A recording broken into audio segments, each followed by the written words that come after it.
lady talk to. Thank you. So let me see. Do I have everybody here? I've got 13. I'm missing 5 people, but we're going to work through that. Welcome. Good morning. I've got Jupiter behind me for no real reason at all, just because. Let me turn Jupiter off. Let me see.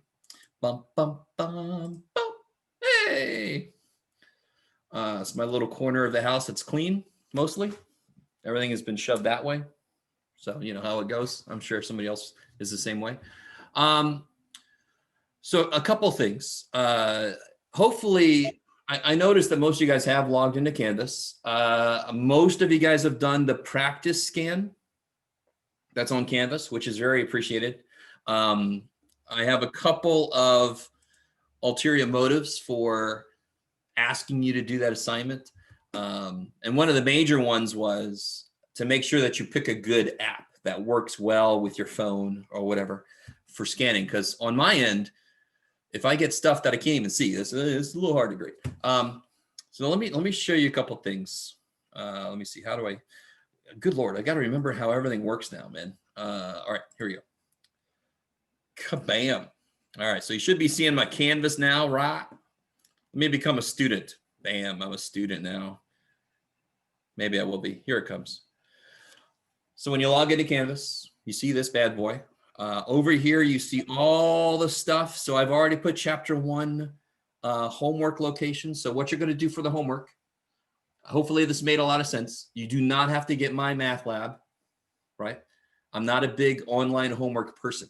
I want you to do it by hand, scan it, and then submit it in the appropriate place. I like it. I like it.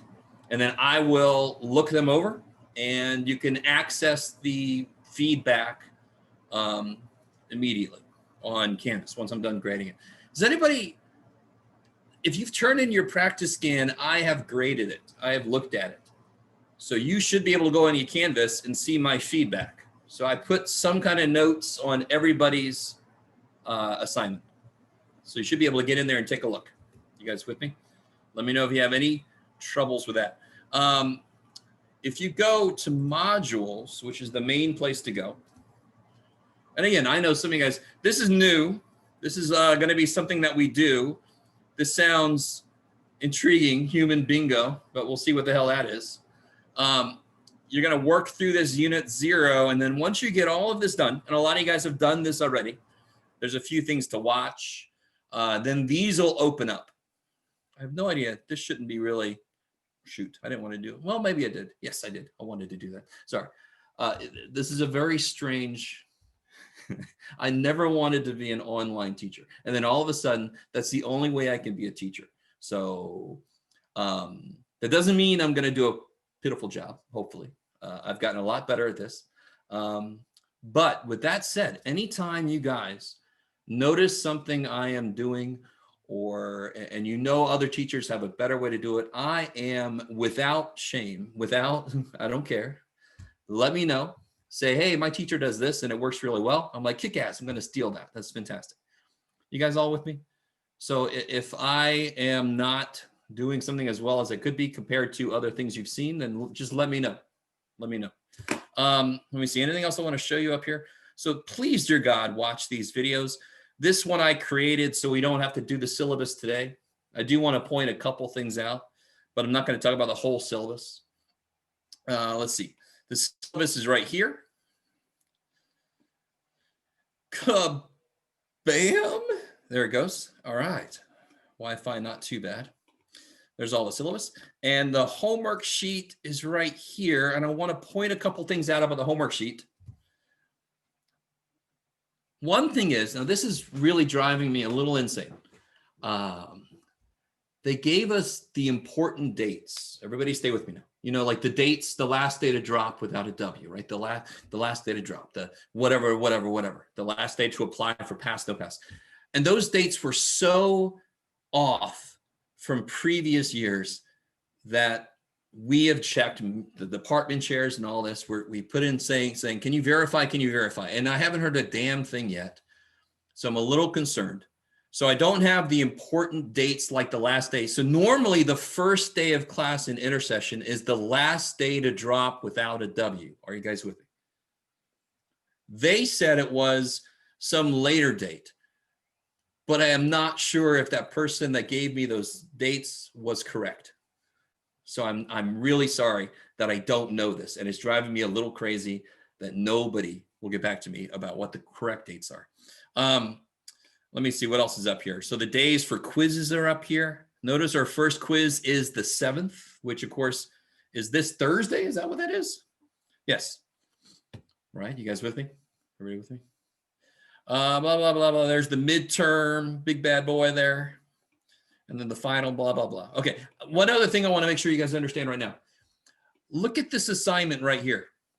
Can you guys see that okay? It says 21 through 42, E30. What the shit is E30? Is that a droid on Star Wars that wasn't as famous?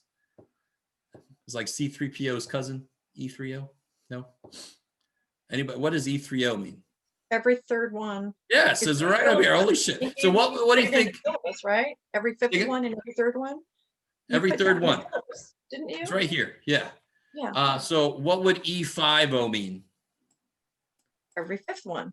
Holy shit. So don't think it means every third odd or something. Don't get too optimistic.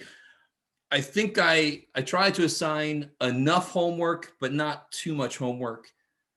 You can certainly agree to disagree, but you know, I'm going to still want all the damn homework done. Real quick thing about homework. Okay, listen up. This is going to be interesting. All right, kids, real talk.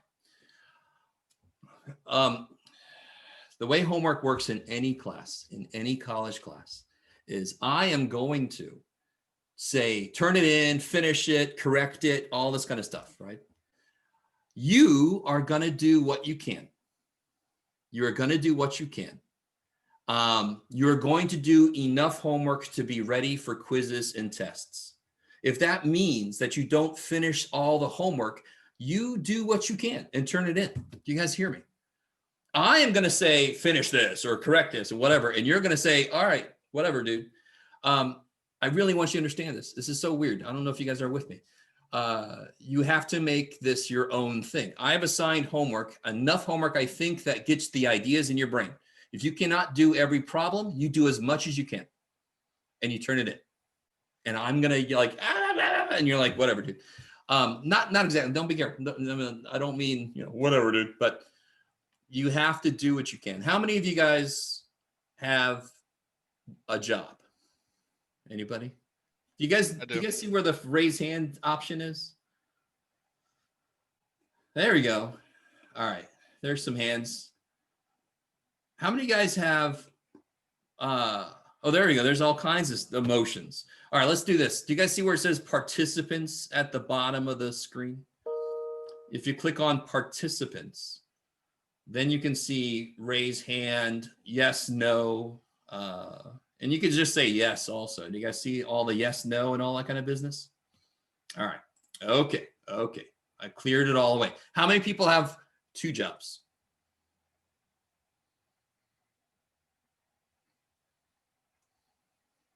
All right. And so it's insane to believe that you could possibly do everything I asked you to do. That is insane. Because when I was in college, I had 3 jobs. I walked uphill both ways, all that kind of shit. But no, the reality is I did have 3 jobs going to college. My parents couldn't help me with anything. So I had to try to pay for my college entirely by myself. So, and I did. And my homework had what I call a lot of personality in terms of grades. It wasn't, it was, you know, I couldn't, there's no way in hell I could do everything, but I did what I could. And then I kicked ass on tests. I did, because I just did what I could. I'm sorry, that's a little too long. Hopefully you guys get the message behind what I'm saying, right? If you get behind on homework, let me know. Dear God, what kills you in a math class? Exactly what I just said, right? This math class is a little bit different than an algebra class. Like in an algebra class, if you didn't understand chapter 1, are you going to be able to do anything else? No. This class, the chapters are a little more separated. I could actually rearrange things. In fact, I don't know if you guys noticed, but I put chapter 12 right after chapter 3. And that's not because I've forgotten how to count over the Christmas break, although that was a possibility. It is because I wanted to do chapter 12 earlier. So, and I could. Okay, all right. Any questions so far on anything? Are you guys, a few more people have come in. You guys doing okay out there? All right. Professor, Yes. I'm sorry, I do have a question. It doesn't have to do with this, but I don't want to forget. I know we're supposed to write our workout with pencil, but for the questions that don't require numbers, is there any way we can, like, not do it in pencil? Like just type it out like the Yeah, you could type stuff out. Okay, it Yeah. could just be faster, and then do the rest of the number stuff in pencil. Yeah, sure. Yeah. Okay, great, thank you. Sure.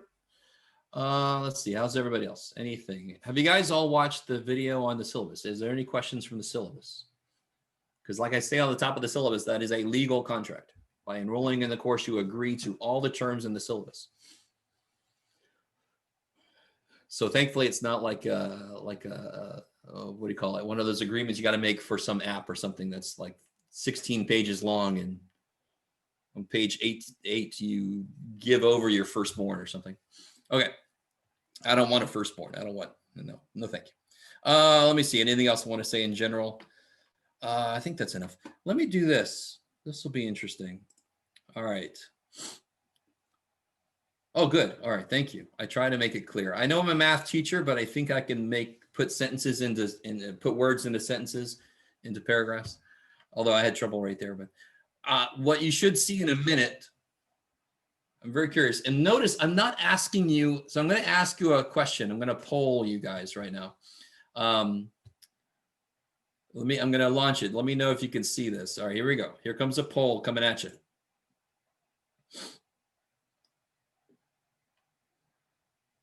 So I'm not asking who did you vote for, right? Obviously. I'm just curious. No reason to lie, because I cannot see who's saying what. Do you guys understand what I'm saying? I cannot see who's saying what. This is very nice. This is encouraging. I think that's everybody. Yes. All right. I like it. And I think you should be able to see the results now. Let me see. Here we go. Can you see the results? All right. I like it. Okay. So one reason I wanted to move chapter 12 up is because it talks about voting methods. No matter where on the political spectrum you are, you will have to admit we have a very strange method of voting. And even beyond that, it's remarkable that it's almost impossible to come up with a voting system that is fair, that actually gets the person in office that represents the majority of the people. It's kind of weird. So in chapter 12, we are going to talk about voting methods, the things that can go wrong with each method, and which methods seem to be the best. Has anybody ever heard of ranked choice voting? Yes? Sorry, Ian. I was just saying, yeah, yes, I have. Okay. So a few people have, but enough of that. So that's why I want to put 12 up, because nothing has been normal for a while. I throughout my career, I've tried to keep politics out of my teaching, but it has become very, very difficult to do that. Anyway, that's enough of that. So I think the next thing what I want to do is stop talking for a little while. I've talked a lot already, which makes sense. I'm the teacher. I got to talk a lot. I'm going to try to do this. And I know a few of you guys hate when I do this, but it's too damn bad. We're going to do something very interesting. Are you guys able to access Canvas right now? Let me share this. All right, just in case you can't, I want to give you a minute to copy this down, which is going to kind of suck, but oh well. So this is what we call human bingo. So what's going to happen is I'm going to break people up in breakout rooms, and you're going to have to talk to each other. Oh, shit, Jeff, come on. You should just be happy I'm here, man. And what's going to happen is, so for example, I enjoy cooking. So if I was in your breakout room, you could put my name there. You with me? We're actually not going to do it like normal bingo. I'm not going to wait for somebody to get like across the row. We're going to do whoever's got the most squares filled in. So I'm going to put you in a breakout room. You're going to have, I think, about 2 other people in there with you. You're going to talk to each other, see what squares to fill in, and maybe talk a little bit about, oh, you've been to a tropical island? Which tropical island did you go to? Were you bitten by something weird? No? Good. You know, actually get to see who the hell else is in the class. You guys with me a little bit? And again, when I put you in the room, you don't have to turn your camera on. You can if you want to, but please do interact. My God. I love it when I do breakout rooms, because then I can see who's not actually here, because they stay with me. They don't go into a breakout room. I'm going to put myself into a breakout room also, so you guys can use my name to help get bingo. Is everybody aware of what's happening right now? So if you want to go to Canvas right now, it's in the modules. It's the very first module, Human Bingo. And you can download it and print it out if you have such technology at your house, or you can just keep this up here and mark on it somehow. You can copy it down on a piece of paper. Is everybody with me? Anybody having any issues out there? You guys all right? You understand what's happening?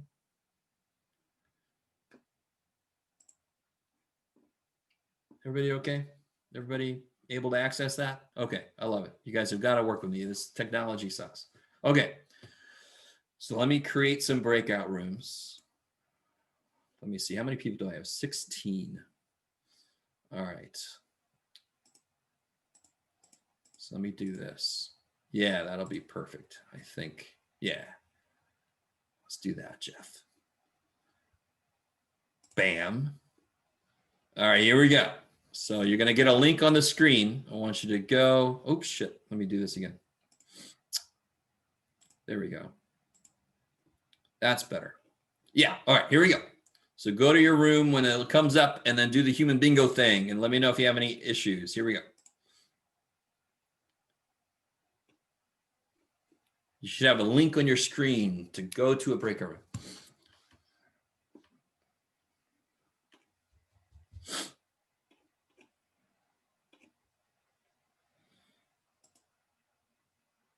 Is that everybody? I think that's everybody.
Okay. Bum, bum, bum, bum, bum. Let me see. Was that enough time? Was that enough time? You guys? Hello? Can you hear me? Yeah. Yes. I think Okay. Sorry. more time will be better, but Okay. I'll do a little more time in the next time. I wasn't sure. There's everybody. All right. Sorry if that was not enough time. I kind of clicked the button a little bit before I wanted to. What I'm going to do is I'm going to recreate the rooms. It's statistically possible that you'll end up in the room with the same people. So that's just too bad. That's just the random roll of the dice, right? So that's just the way it works. I did go into one of the rooms that had 2 people. So there was one room with just 2 people. So here we go. Hopefully you don't end up with the same people and you don't, let me see. Let me make sure this is different. Yeah, it looks different. Good. All right. You guys know when you go into a breakout room, do you guys know how you can call me into the room if you have issues, right? Obviously, this shouldn't be a situation where you have issues. But if you do, you have an option to call me into the room, right? Let me see. Ooh, give me a second. Oh, interesting. That's interesting. Oh, sorry. I'm looking at some options. Okay, here we go. I'm going to make some new rooms. Here we go. Go to your room. Go to your room. Bad kids. Okay. Haven't heard that in a while. Go to your room. A long Go to while. your virtual room. All right, that's everybody good. Uh-oh, I'm stuck. What's going on with me? Why am I stuck? Oh, there I am. Okay.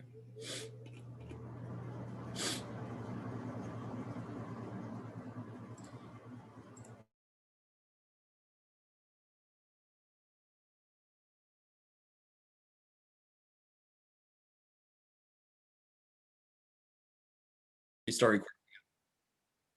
John has won. Wait, hold on. Wait. But how did that happen if we were all the same? We were all in the same amount of groups with the same number of people. Because sometimes people were in the group with somebody twice or 3 times.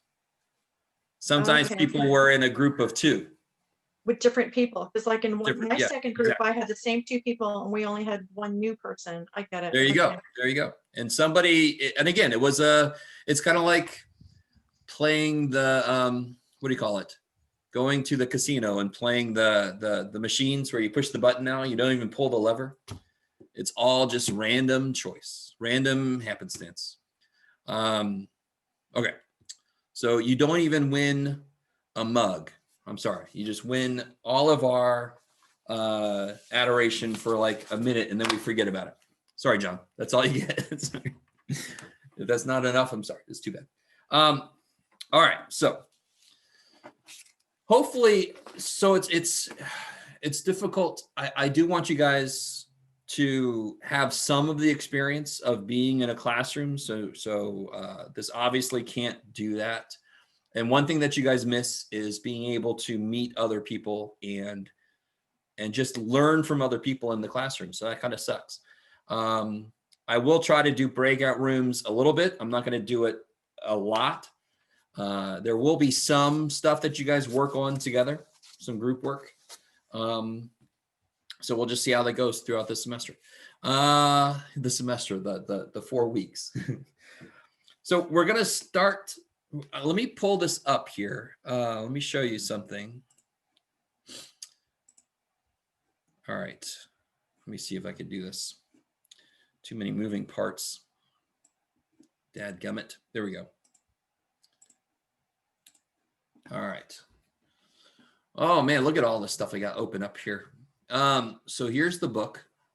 So I have a way, since I'm a teacher, I can access the book a certain way. Ha ha ha. Hopefully you guys have the book in some capacity, or it's coming very, very soon. What I'm going to do is I'm going to post pictures of the first couple of homework assignments up on Canvas. I am not going to do that beyond the first couple of assignments, But in case your book is coming, I want you to at least be able to start working on the homework more immediately. Okay. Let me know if there's any major issues with getting the textbook. I'll work with you as much as I can because I don't want you to get so far behind. One thing I do want to talk about is a little bit before we get into this first section. And the funny thing about the first section is there's very little what you consider math in the first section, but it's kind of like the intersection of math and English in the first chapter. But I want to talk about a couple things real quick. So let me get off my ass. Hold on. Let me take away my little thingamajig here. Woo-ha! Yeah, look, I'm trying desperately. I know there's like a whiteboard app on Canvas, but I like my physical whiteboard I can beat up. What is the order of operations? What does that mean, the order of operations? It's like the rule. PEMDAS. Yeah. Ah, okay. PEMDAS. Who else is saying something? It's like the rules to solve a Yes. problem. You have to start Rules. from some place, and everybody has to start from the same place. Yes, I love it. It's the grammar of math, which is why it's hated. Does anybody, you don't have to answer this if you don't feel comfortable, but anybody have English as their second language? Yes, a few people. You understand the difficulties of trying to learn grammar of a different language. Yes? Yes. If you only know English, math is my first language, but if you only know English, you don't quite get this. Other languages don't have grammar rules the same way that English does, right? So some other languages say house white instead of white house, for example. Okay, I like it. This is basically grammar of math, which is why it is difficult, but it's also why it's so freaking important, right? So it is PEMDAS. I write it like this because I'm weird. Let me turn off my heater. There you go. So I don't feel like I have to yell at you guys. Why do I write it like this? Because like I said, I'm weird. But also because there are, and I want to apologize if this is on behalf of my profession. If you had an instructor that told you that multiplication comes before division because they were full of shit. And by the way, I'm sorry. If I offend you, I do sometimes use cuss words. Oh my gosh. And if I offend you, then just wait a minute. I'll probably do it again. PEMDAS, it could have been this. It could have been this. What's easier to say? This one. This one makes you sound like you're drunk. PEMDAS. Right? Sorry, officer. Had the wrong PEMDAS. You're going to jail. So what the shit does this mean?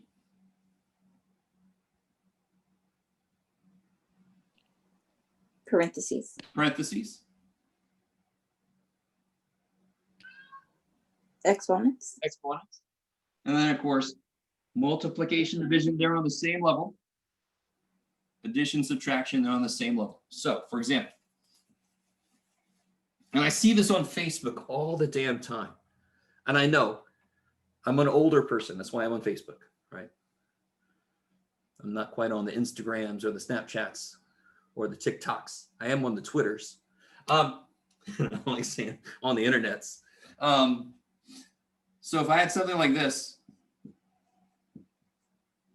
kind of thing drives me crazy. What's the answer for that?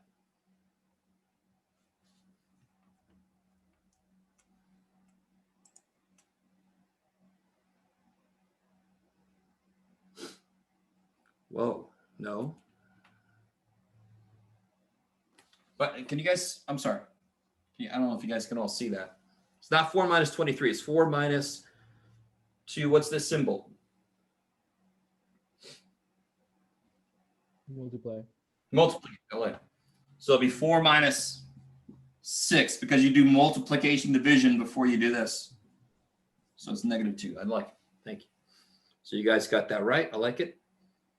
But before I go any further, does anybody know the saying, please excuse my dumbass son? Or please excuse my dear Aunt Sally? Right, either one. One semester, this was not me. This is my students said this. Please excuse my deficient algebra skills. They came up with that. I just want you to know it wasn't me. So you can use that one too. But here's where things get really weird.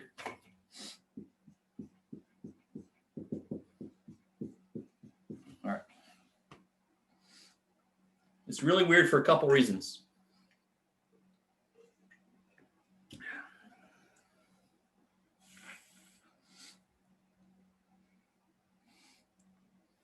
All right. So I've already got an option for an answer.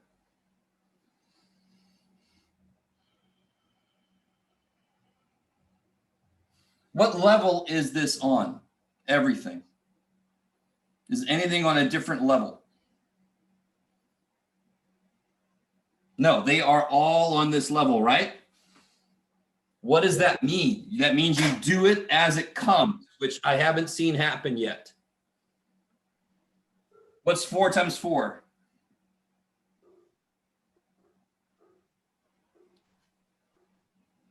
16.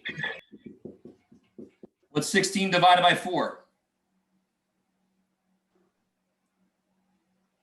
4. 4. And what's 4 times 4? 16. That's the right answer. What's at the ass end of PEMDAS? It ain't division. Division does not come last. You guys understand? They are all this level. So that means nobody comes before anybody else. You just do it as it comes. Yeah, I like it. Maybe. The reason you guys think that division comes last is because of a problem like this.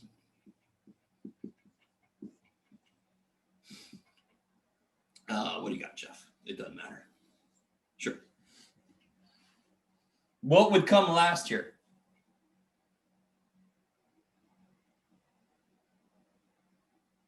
What would you do last? Division.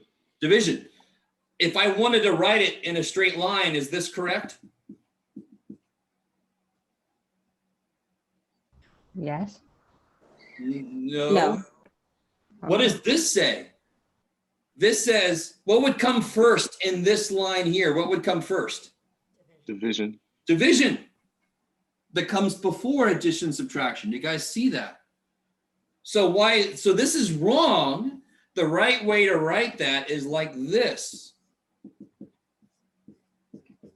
That would give you the same answer as this. I really want you guys, stay with me. I hope this isn't horribly boring. So this big ass division bar, we see it because we have eyeballs. Calculator doesn't see that shit, right? So what's understood here is parentheses. We understand the top is one thing. We understand the bottom is one thing. But if I write it out in one line, I got to tell myself that's the top, that's the bottom.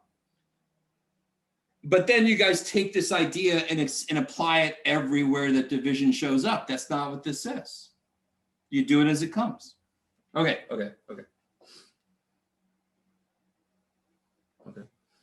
Enough of that.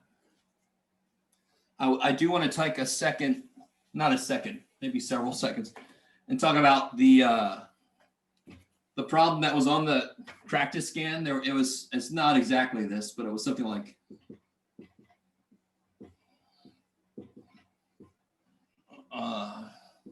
what do you got, Jeff? Oh, who knows? Sure, I like it.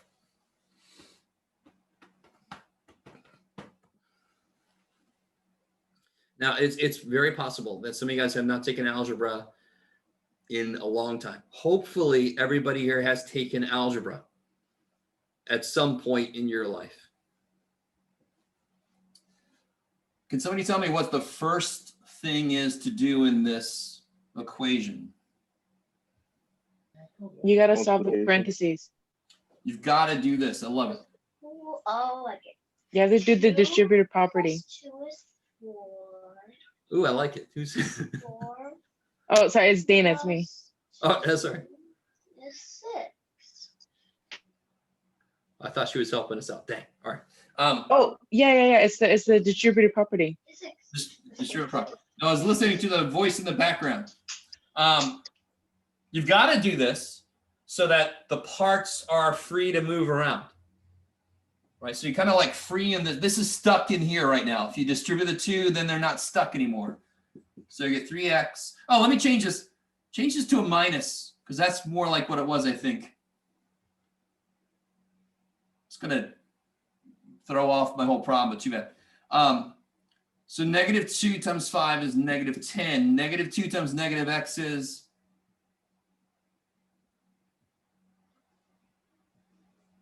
all right, let me see. Is everybody with me? Does this sound familiar? Right? Negative 2 times 5, negative 10, negative 2 times negative x is positive 2x. And then, of course, you get your like terms.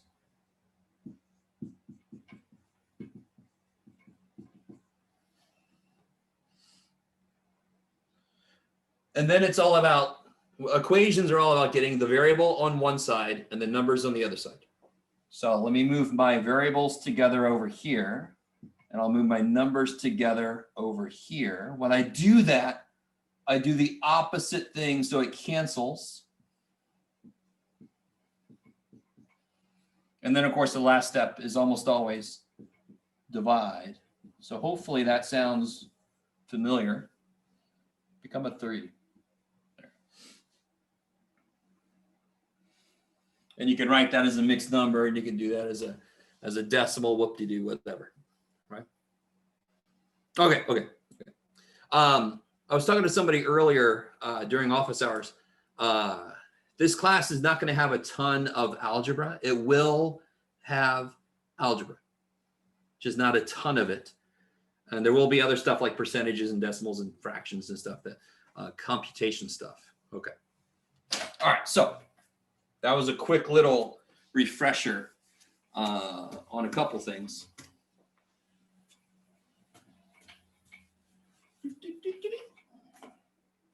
So what we're going to do now is we're going to get into this first chapter.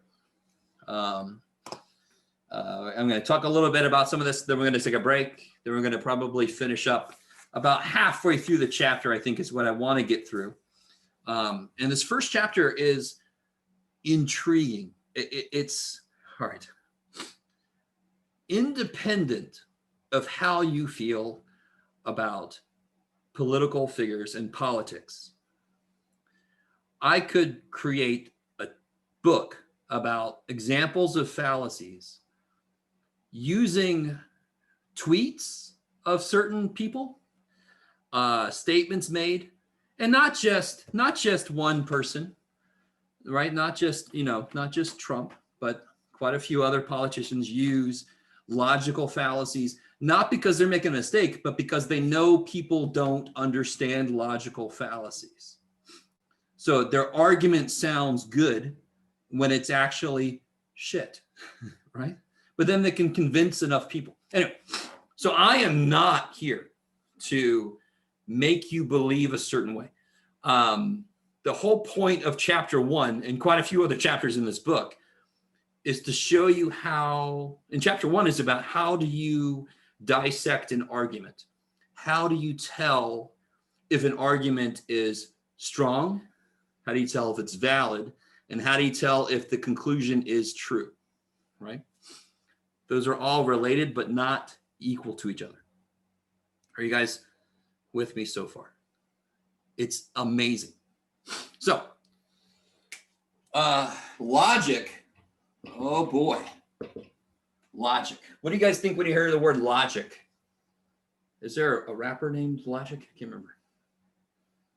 Yes? Yeah. Of course there is. But that's not, we're not going to talk about rapping. Sorry. Anybody, when I say the word logic, what comes to mind? Well, the book said it's the study of methods and principles of reasoning, That's true. Pandora which to me means is like, I see it like making sense. Okay, excellent. So you say if something's logical, that means that it seems to make sense, but inherent in when you say make sense, it does follow from reasoning. It does, if you reason through something, it actually comes to that conclusion. So that's one way to look at logic. So you gave us the definition of logic, right? Study of methods of principles and reasoning.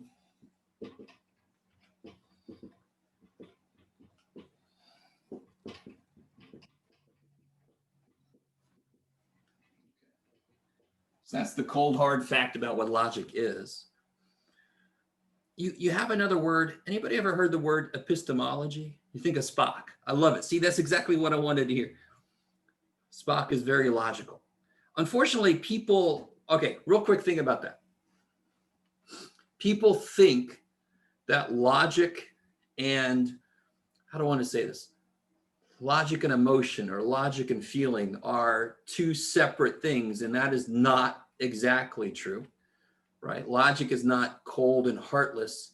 It isn't, because you can incorporate bad outcomes and things that will lead to bad emotions or things that will lead to, you know, being incompassionate or something into your logical thinking. All right. Common sense, critical thinking, exactly. What was I about to say? I forgot. All right. So here's, let's get a little more specific. So when I say I've got an argument, gather.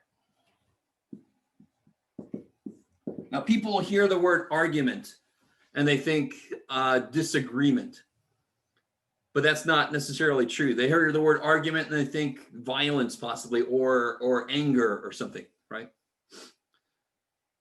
But an argument in logic is just a series of statements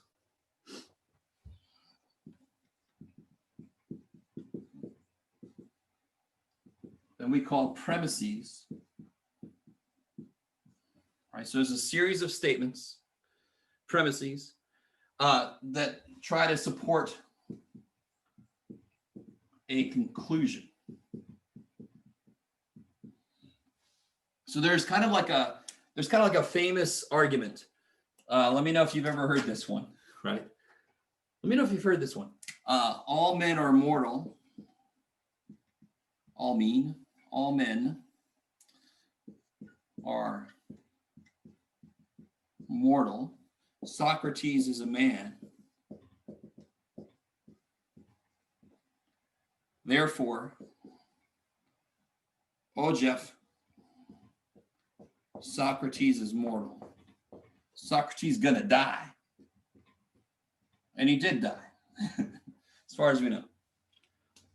So these two things would be premises. Premise one, premise two. These are the premises. And then this is the conclusion. Okay, all right. You guys kind of with me? Anybody? Everybody? Sometimes, now listen, in English class, what does your English teacher say is the most important thing to do right before you're going to write a paper? What do you have to do first? What's the very first thing you've got to turn in? Yes, thesis statement. I love it. So it doesn't have to be in this order. This would be like your thesis. And then these are your supporting things afterwards. Are you guys with me? So I told you this is like where math and English come together. It's not quite as tasty as chocolate and peanut butter. You got peanut butter, my chocolate. You got chocolate. No, it's not good. Sorry. All right, maybe. Has anybody ever heard this before? No? Okay. All right. It's very boring, but too bad. Socrates died. That's the basic idea of it. All right. So what I want to do first, we are going to get to the point where we actually kind of see if arguments set up like this are valid or invalid.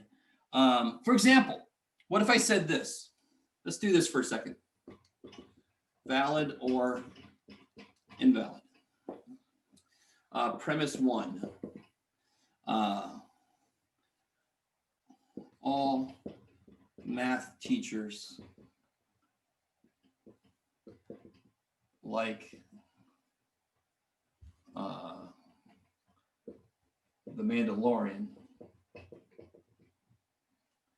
Premise 2, Jeff is a math teacher.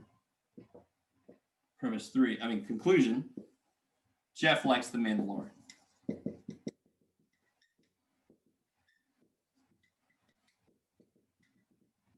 By the way, yes, this is as bad as I write. This is my actual writing. So I'm sorry. If you wanted a teacher that you could read the writing, you've chosen poorly. All right, now listen. Anybody have any concerns about this argument? Is this argument valid? Is a different question than is it true? Does the conclusion follow from the premises? That's, is it valid?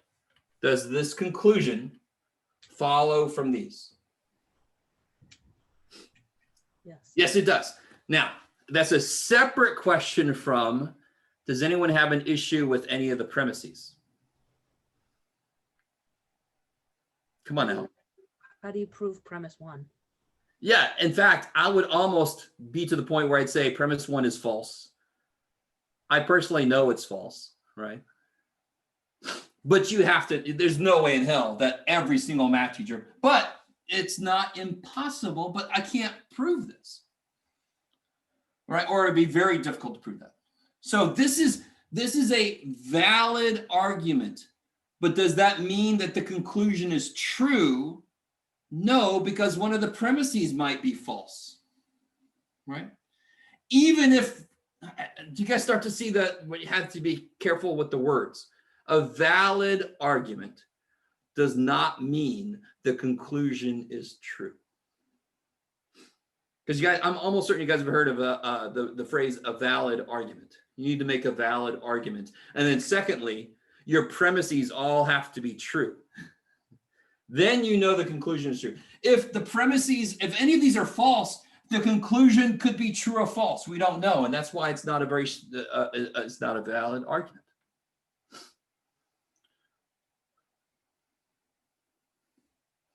Okay. So let me talk about a couple of fallacies, and then I think we'll take a break.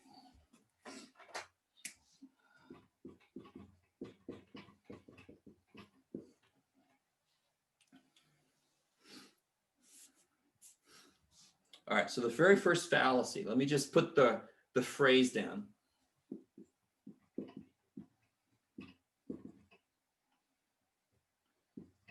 Appeal to popularity.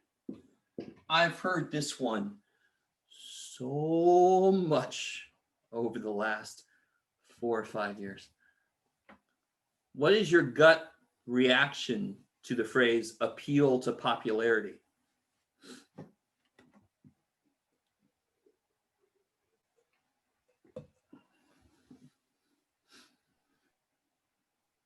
No thought behind it. I see where you're coming from. Now be a little more specific. Okay, I like it. Nikki's saying if everyone's doing it, not conforming, I love it. You know the old phrase about if everybody was jumping off a cliff, would you do it? That's not exactly what it is. Have you heard anybody say something like, well, there were a lot of people at the rally, so everybody must like me. Majority should always be right. Yeah, it's not even a majority, the thing is. So a lot of people are saying, have you heard anybody say something like, a lot of people are saying that there was fraud in the election, for example? Yeah, it's not even if many do, all should. What appeal to popularity is many believe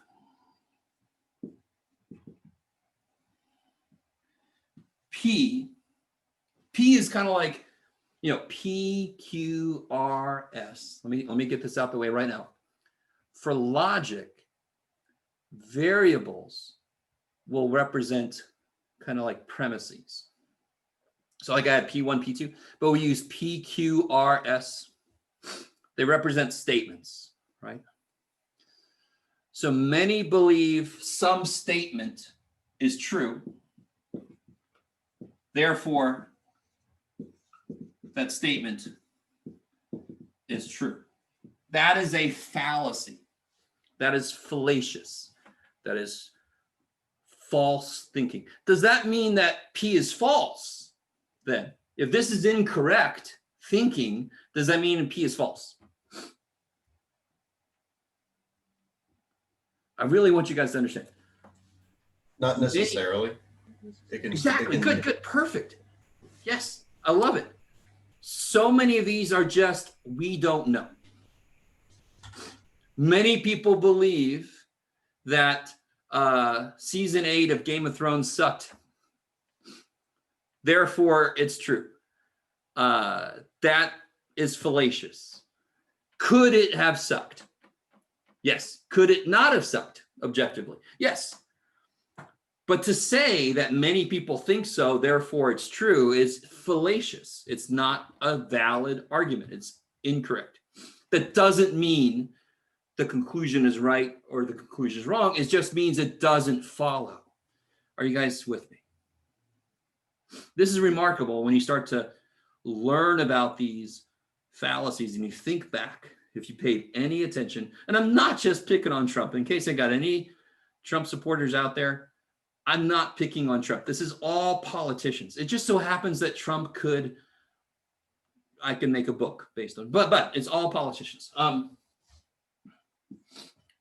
right. Oh, did I have an example? I think I did. We pretty much covered it. I don't know where I put it. Oh, there it is.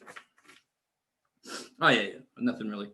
The second thing is false cause.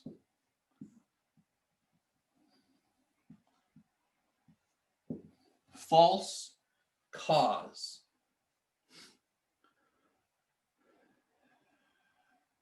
And this is another one I've heard a lot of. Let me give you an example of this. This is not verbatim, but there are tough gun laws in Chicago, and they're still,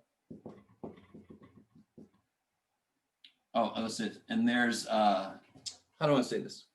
Yeah, there's more gun violence.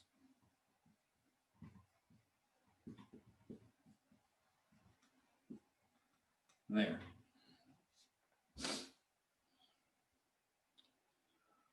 Right, another one would be, and again, Democrat controlled cities have seen more protests and violence.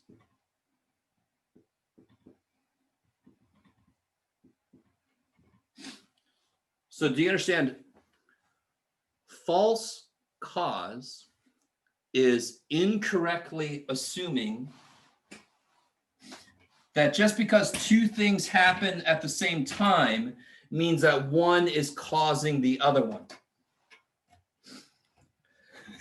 Do you guys understand what I'm saying?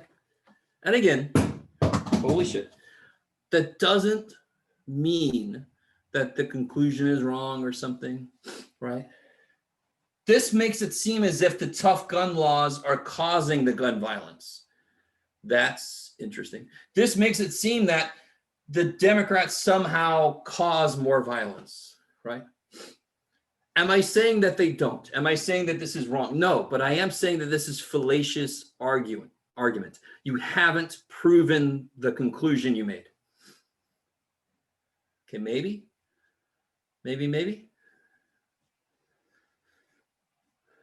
All right, let's do one more and then we'll take a break.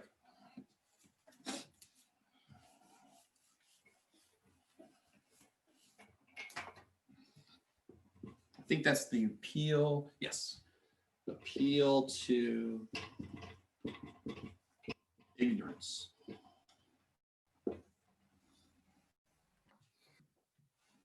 what do you guys think? What do you guys think about this? This is a little bit more difficult. Obviously, ignorance means what? A doesn't equal B, essentially.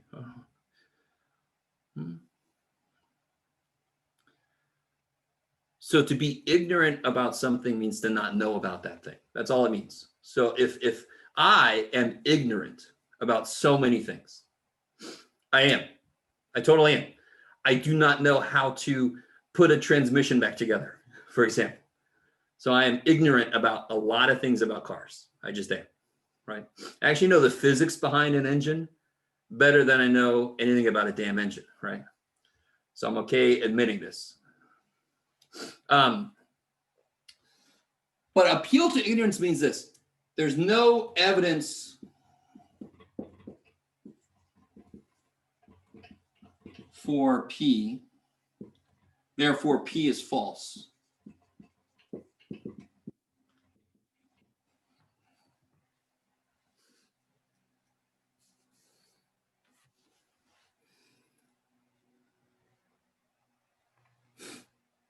And here's a way that this has been used very recently.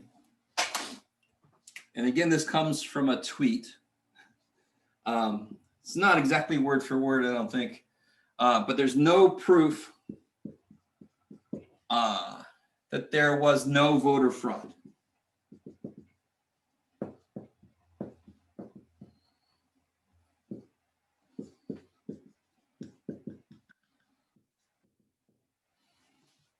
And the implied thing there is then therefore there was voter fraud. Now there's a couple things funny. Can you sum up number 2 like you did 1 and 3? I'm sorry if I didn't do that. Oh, yeah, sure. Real quick. Before I go further with this one, let me say it like this. P came before Q, therefore P caused Q.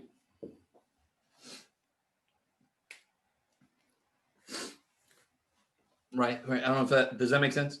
Or P happened while Q did, therefore P and Q are related, right? Something that you guys kind of with me a little bit. It's a little more technically this, but just because, so for example, anybody play sports? Anybody play sports? No. Anybody watch sports? No. Anybody ever heard about like somebody having lucky socks or yes. And I am certainly guilty of this. I had a sweatshirt that I would wear. It was like a Far Side cartoon on it with this guy with his little tiny head. And he says, "Can I be excused? My brain is full." But that was my lucky shirt to wear because I wore that sweatshirt when I took a test and I kicked that test's ass. It was a final exam. So every final exam for a few years, I would wear that sweatshirt until it finally got to the point where I couldn't wear that sweatshirt in public because it had torn down a bit. But you know how guys are. We wear the hell out of things. You guys kind of with me? So I made a false cause. The shirt caused me to do well, right? Just because I happened to be wearing a shirt while I did well. Does that make sense? So I'm attributing the cause of something to something else just because they happened at the same time or because I did something and then something else happened, right?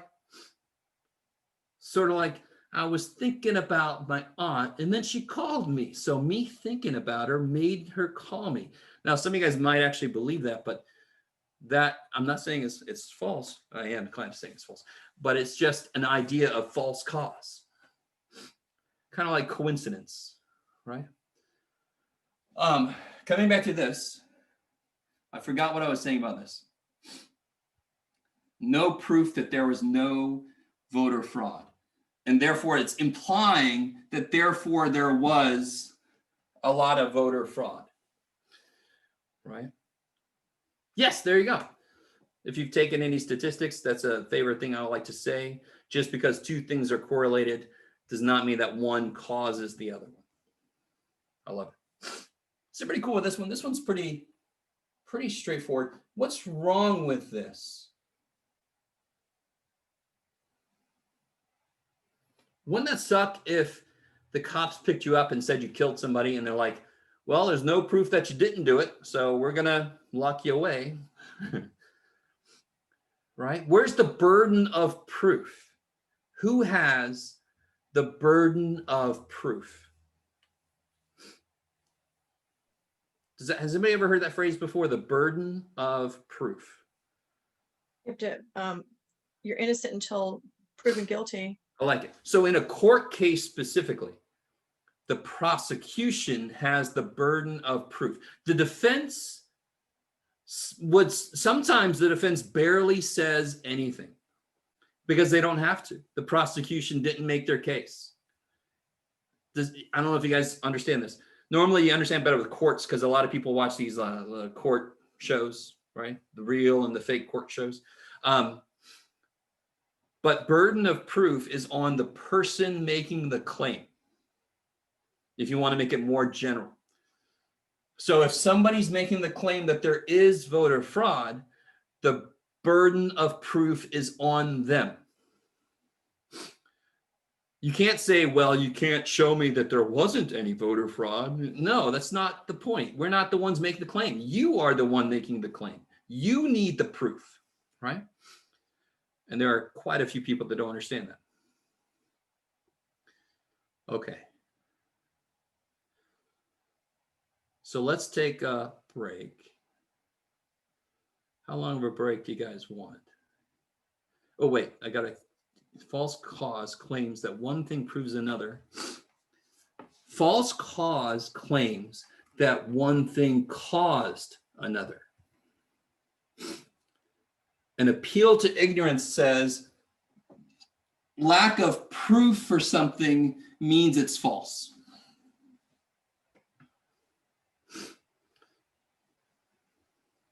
Does that make sense, Nikki and everybody? And again, all this stuff is in the book too. They come with examples and stuff in the book.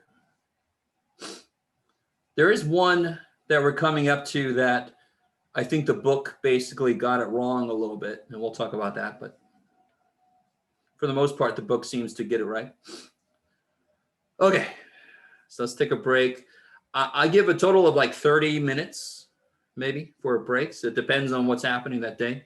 You guys want to take a 15-minute break now, and then maybe another one later? What time is it? 10:30. It's not too bad. Yeah, break it up. That way we can have 2 breaks. Yeah, so let's come back at 10:40. Everybody, right? Come back at 10:40. So let me stop recording. We're being recorded, everybody.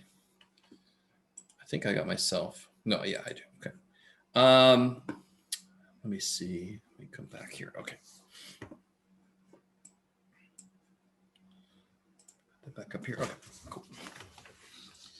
Oh, I do want to show you this. Somebody asked a question about this, and I want to show you. Oh, too much technology. There it is. Okay. All right, hold on. All right, here we go. So this kind of thing on the sidelines in the book, let me see if I can. Boom. Okay, that's a little bit better. These are just trying to have another way to look at each of these. So this is the appeal to popularity. Many people believe P is true, therefore P is true, right? False cause, appeal to ignorance. They give a little, it's not really even a visual, to be honest. It's just a statement with an arrow. So it's like, ooh, good job, book. But it's just to give you something else to kind of like a condensed way to think about each one of these. The next one is the one the book kind of gets wrong to a certain degree. The book makes it sound too much like false cause. If you read about hasty generalization, you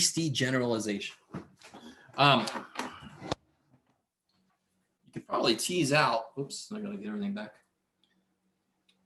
Come here. Work with me. Okay, that's good.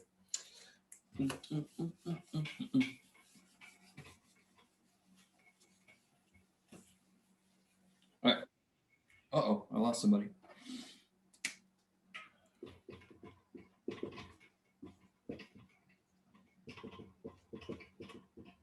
Hasty generalization. What is it, number 4? Yeah. So what hasty generalization really is I make a statement about, so for example, I make a statement about all blanks based on a few blanks.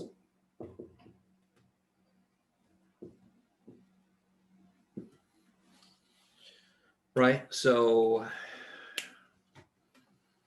this is a good example for like general racism, prejudice, right?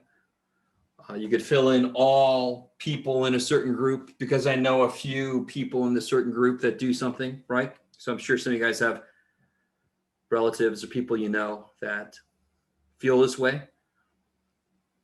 Yes? Well, all math teachers are heartless because every math teacher I've had has been heartless, right?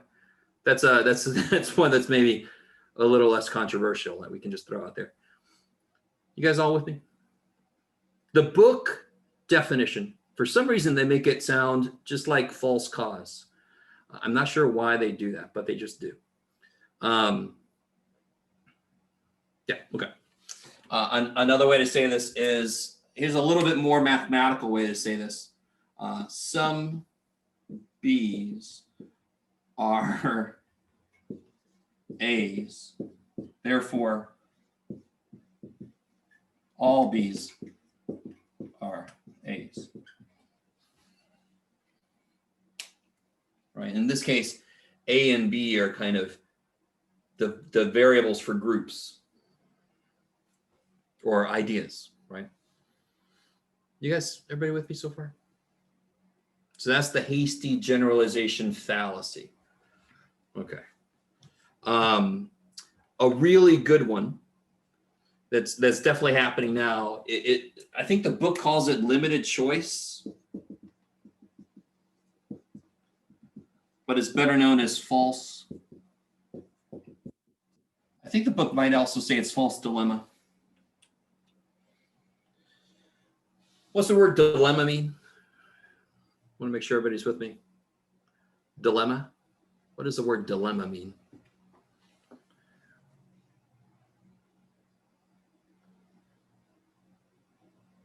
Controversial, an issue. So an issue between certain choices, sure, exactly. I mean, that's getting at the heart of what this fallacy is. A dilemma is just a situation that needs a resolution, right?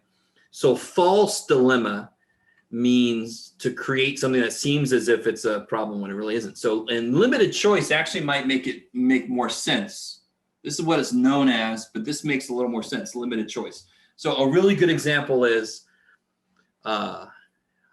either you want the lockdowns to end, or you want the economy to die, right? Or, you guys with me? I have no idea. Again, I have no idea how you feel. And remember, I really want every single fallacy we're discussing. Just because something is fallacious does not mean the conclusion is false. You guys understand what I'm saying? Just because you use faulty reasoning doesn't mean your conclusion is false. It just means you haven't proven your conclusion. You guys with me? You ready for this? You're like, I don't know, man. I don't even know you. I just met you. I have no idea. There's a fallacy. Oh, shit. There's a fallacy. The fallacy says that just because somebody made a fallacy, that their conclusion is false. That is a fallacy. I really want this to make sense. Very often, most of the time, we can't say a damn thing about the truth of a conclusion based on if a fallacy was made or not. We cannot. All right, now coming more specifically. Does everybody get that? The limited choice thing is there a lot of people like to say either you lock down and kill the economy, or you open up and kill the people, right? So that's a false dilemma. That's not correct. That's not the only two things that could have happened. Are you guys with me? Another one is either you're with us or against us. I mean, that's a really good one. You've heard several presidents say that. That is so not true. That's not all the choices that there are, right? Okay, all right. So that's the limited choice fallacy. I think that's all I want to say about that. Then you have this one. This is a huge one. Appeal. My God, Jeff. Appeal to emotion. This one is really, it makes immediate sense, right? If I say you were appealing to emotion, you kind of get a sense of what that means. Let's see, what do I want to say about that? So if I wanted to give, so if I said P is associated with a good feeling,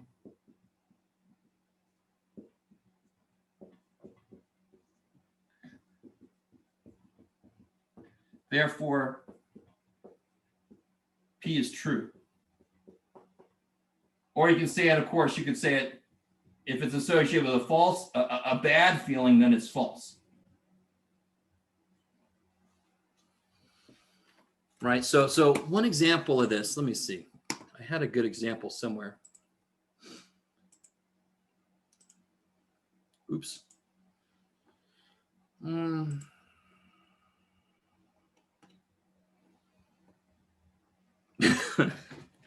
Sorry, I was looking at what the book had. All right, the book's example is pretty good, to be honest. They say in an ad for Michelin tires, a picture of a baby is shown with the words, because so much is riding on your tires. You might have seen this commercial, I don't know. So the premise is you love your baby. And the conclusion is you should buy Michelin tires. So they're appealing to the love you have for your baby to reach the conclusion that you should buy Michelin tires. Now, you could actually say this is also what kind of thing? Something we just talked about. Do you have to buy Michelin tires since you love your baby? Yeah, it's kind of like a false dilemma. There's more than just Michelin tires. In fact, some people would argue there are better tires than Michelin tires. It depends. I don't know what camp you're in. But it's an appeal to your emotion. It makes you kind of disconnect from logic and then go along with the conclusion because your emotions are so overwhelming, or you don't want to be seen in a certain light. A really good one is talking about patriotism, right? You're not a patriot if you do this or do that. And very often it's very emotional. That's also a false dilemma, but it's also an appeal to emotion. You don't want to be seen in a bad light. Therefore, you want to agree with the conclusion. Okay. The next one's going to make immediate sense.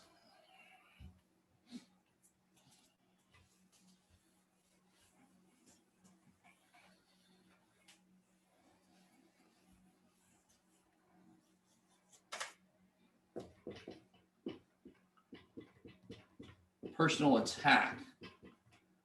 But you got to consider this from the standpoint of not just attacking a person, but attacking something, not even a person, but it could be an idea. Oh, wait a minute. I keep seeing a commercial for Wi-Fi since lockdown started based on that tactic. You aren't a bad son, you just need better internet. Yes. So very often, so maybe right now I'm putting words on things you've already noticed. Is that happening for anybody? You're like, I've seen this. I just didn't know what it was called. It almost doesn't matter that you know the name or not. You just know that it's fallacious. That's what's important. And again, I have to keep reminding you guys this. Just because something is fallacious reasoning does not mean the conclusion is true or false. We don't know. We don't know. It's just that you can't convince somebody. And very often people use fallacious arguments on purpose. You see it in the news. You see it obviously from politicians. You damn well see it with lawyers. Holy shit. Right? All they got to do is get the jury to agree with them. Right? So they just they're going to assume the jury doesn't understand logical fallacies because most of the time they're right, unfortunately. I'm not saying bad things, not every lawyer, I'm sorry, but a lot of lawyers. So for example, I like to sum this up as, how do I like to sum this up? What did I say? All people, people who believe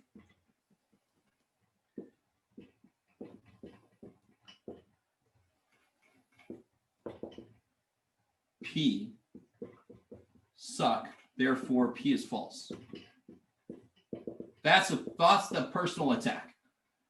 That is one example of a personal attack, right? So you're like, or it could be very individualistic, right? So I don't even want to come up with a specific person, but let's just say there's somebody that did something really horrendous, right? Thinking about, anyway, I'm not going to say anybody specific. Does that mean that every opinion they've ever held is wrong? Think about somebody in your life that you just hate. They're a horrible person. They're like, and you maybe don't hate anybody, but you know some horrible people. Does that mean that every idea they have is wrong? Okay, so that's what personal attack tries to do. It tries to say, that person is horrible. They've done this and that. Therefore, since they think this, it must be false. Do you guys get that? That's personal attack. You're not talking about the argument being made. You're talking about the person making the argument in order to say what they're saying is false. The worst person on the earth could be entirely correct about something. They don't go against each other. Okay. All right. Maybe. And of course, alternately, the best person on the earth could be completely wrong about something. All right.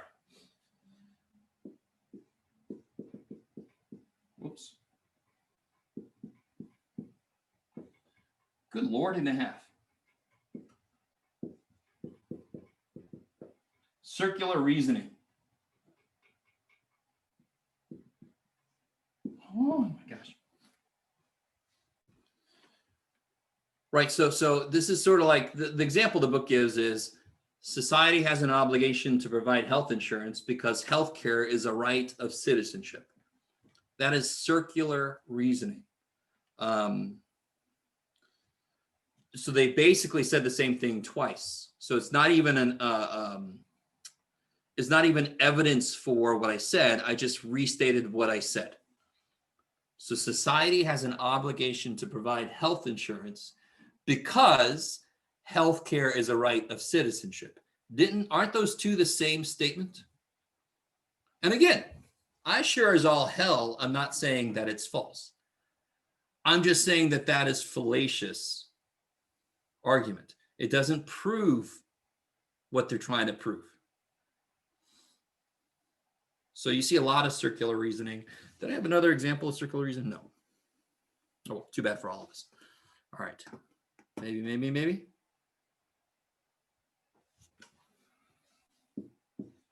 We're almost done, by the way. There's only two more.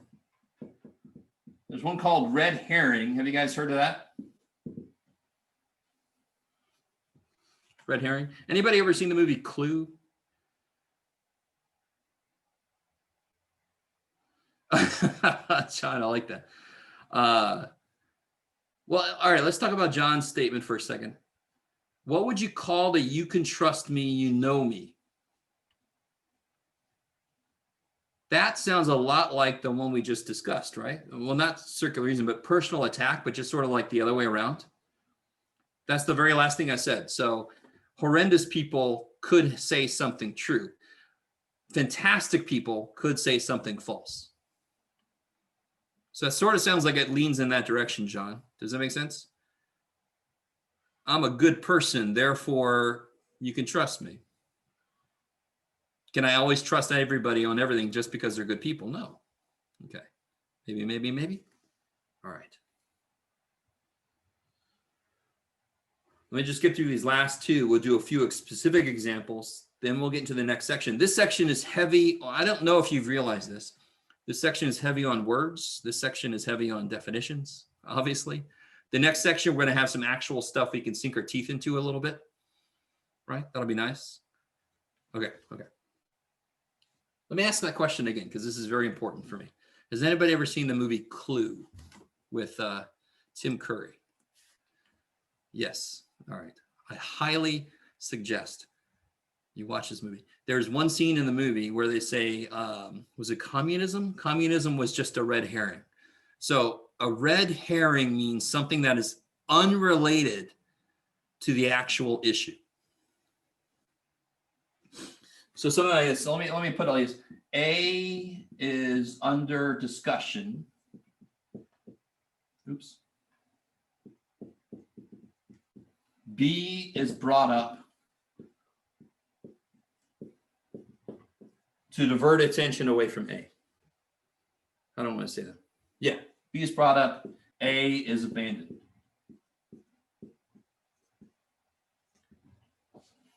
Right? So you could be arguing, why are we having chicken again tonight? Well, you never cook yourself. You never cook anything.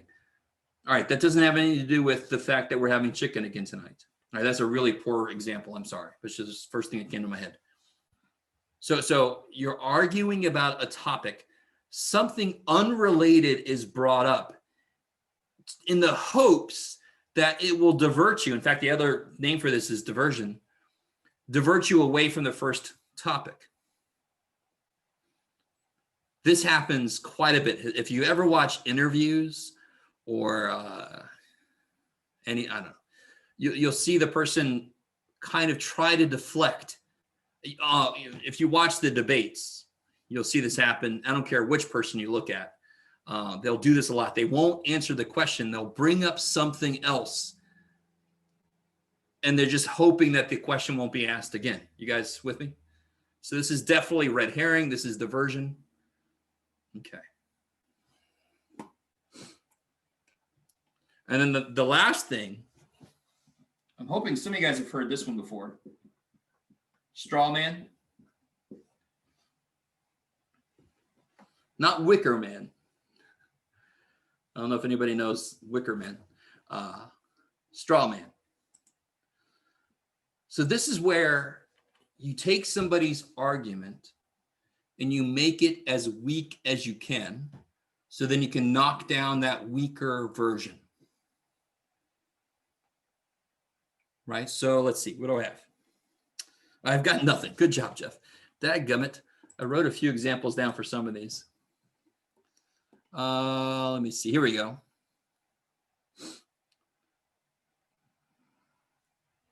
Oh, yeah. Well, Professor? Yeah, go ahead. Sorry. I have a question. You Yes. know, you posted a chart of the fallacies. Is there any way we can download that?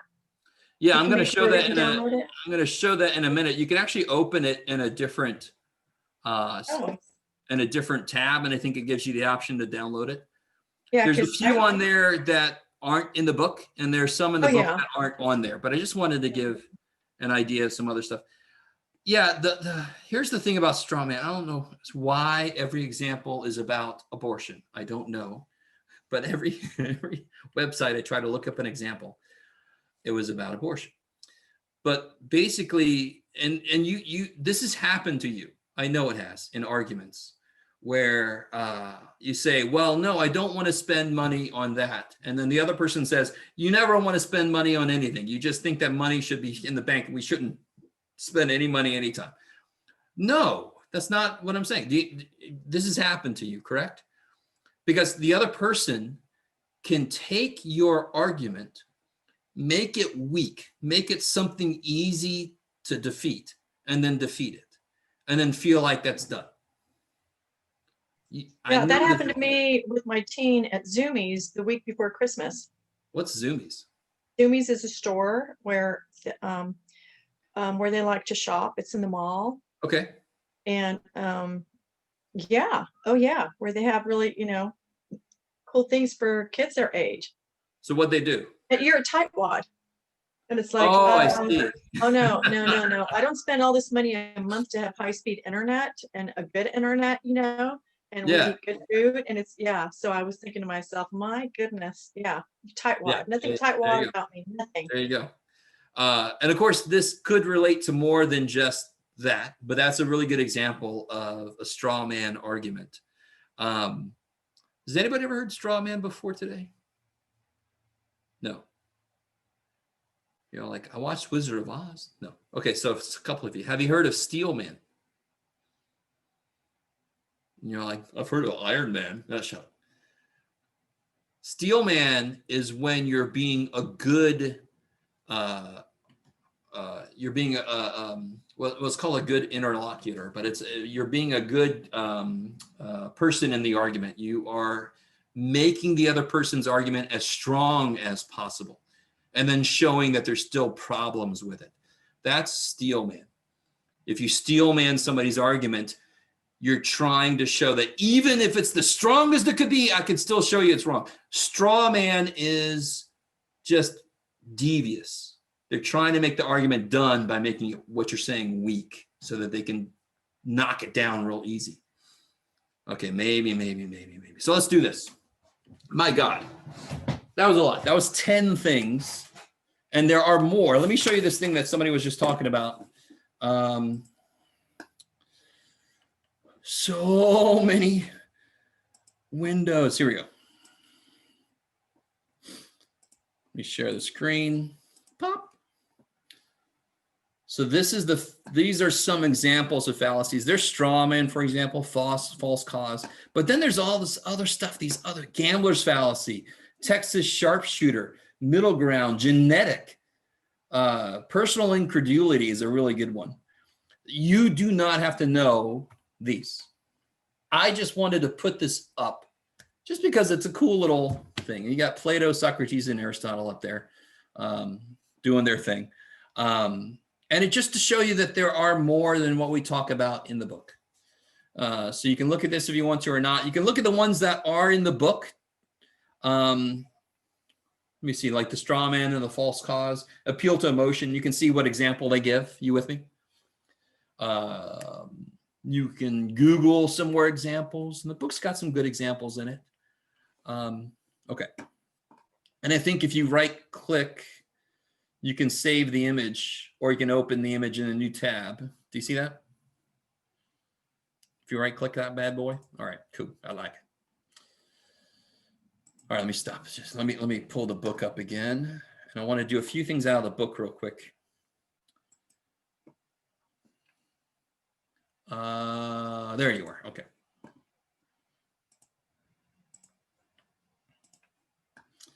All right. Let me get to this. Oh yeah, I think it's at the bottom of that. Yeah. Okay. So look at number, let me zoom in here a little bit. There we go. Shoo, let's look at number 16. See, this is a difficult one. So the nice thing, so obviously read the directions, always good, right? Read the directions. Identify the premise or premises and the conclusion. Briefly describe how the stated fallacy occurs, and then make up another argument that exhibits the same fallacy. That one I like a lot. All right. So 16 is appeal to emotion. Thousands of unarmed people, many of them children, are killed by firearms every year. It's time we ban the sale of guns. Now, I do want to say something about this specifically. This is not cut and dry appeal to emotion. This is actually a premise that you could use, right? This is true. Thousands of unarmed people are killed by firearms every year. That could be one of your premises. But when they throw in there many of them children, that's also true. I kind of disagree with the book a little bit on this one. I don't know if you guys are understanding what I'm saying. Is this a valid premise to use if you're trying to make an argument for banning the sale of guns? This premise right here: thousands of unarmed people, many of them children, are killed by firearms every year. So why do you say it's not a valid premise? Anybody say that? Are you guys doing okay out there? I would say it's a valid premise. I just didn't want to speak up. All right, I understand. By itself, it does not make the argument. You guys agree with that? By itself, it doesn't, because what would somebody come back with if that's all you say and somebody else doesn't want guns banned? What would they say?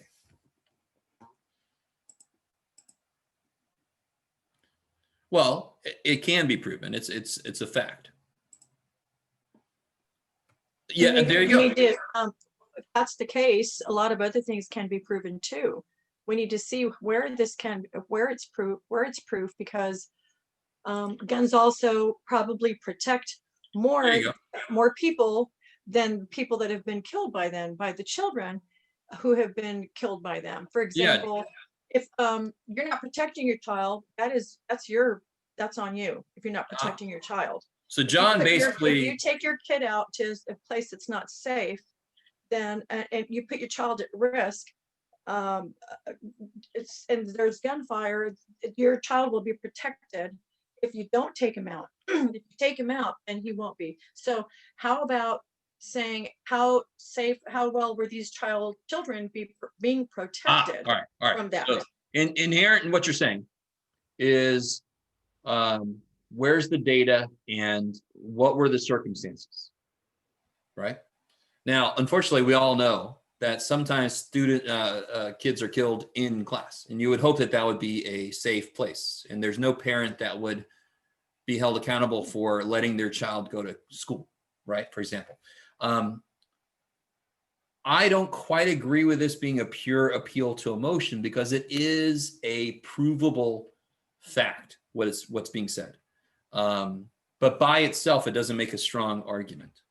All right, so I'm kind of happy I didn't assign this one for homework, because that's a little bit of a gray area there. You can see that they're trying to use the emotion, but I still think it's a valid premise. What about this one?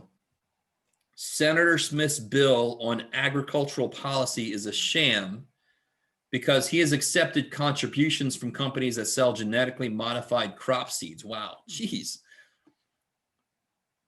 Yeah, that's good. Exactly, John. What do you guys think about this one? Oh, somebody says it's just true, but just the fact that he's accepted contributions from companies that sell genetically modified crops, does that mean that his bill on agricultural policy is a sham? It is personal attack. They tell you it's personal attack. I appreciate that. Exactly. Good. So this is personal attack. Now, I really want you to understand. This is something you got to continuously remind yourself about. Is that possible evidence that, coupled with other pieces of evidence, could lead to that conclusion? Yes. But just because somebody has done something wrong doesn't mean that something else, a bill or a statement, is also wrong. You guys with me? I really want you to understand. This is where things I'm going to say it again. Just because an argument is fallacious for some reason doesn't mean that it's proof against or for something, right? It means I can't tell. I don't know, right? It's not enough. The fallacious argument is not enough. It doesn't lead to that. Okay, maybe. Here we go. What about this one? Oh yeah, I should be identifying the premise and conclusion. On this number 17, what's the premise in number 17? What's the premise and what's the conclusion on number 17? Premise, because he has accepted contributions from companies that sell genetically modified crop seeds. Good. And the conclusion is Senator Smith's bill on agricultural policy is a sham. Good. So this is sort of like that thing we talked about earlier where you put your thesis first, which is the conclusion, and then you follow it up with the premises, right? So that happens a lot in argument. 18, what is the premise and the conclusion in number 18? Let's start with the conclusion. Somebody else I haven't heard from yet. Drivers who exceed the speed limit are criminals. There you go. Okay. And the premise is How many premises are there? Two. Good. Two. Yeah. Good. It's illegal to drive faster than the speed limit, and then the second would be breaking the law makes you a criminal. Okay. I like it. Now, can you see why this is circular reasoning? Well, this is kind of a weird one. This is a little bit weird, but this is almost not even circular reasoning. It's actually kind of like, what's it called, Jeff? I can't remember exactly the name of this, but it's basically one thing is the definition of the other thing. So it's not really an argument for anything. Drivers who exceed the speed limit are criminals. It's sort of like saying criminals are criminals. Oh, good job. You guys with me? So this one is interesting because it's kind of useless. It's like, well, yes, criminals are criminals. Thank you so much for taking that time away from my life, right? But isn't that also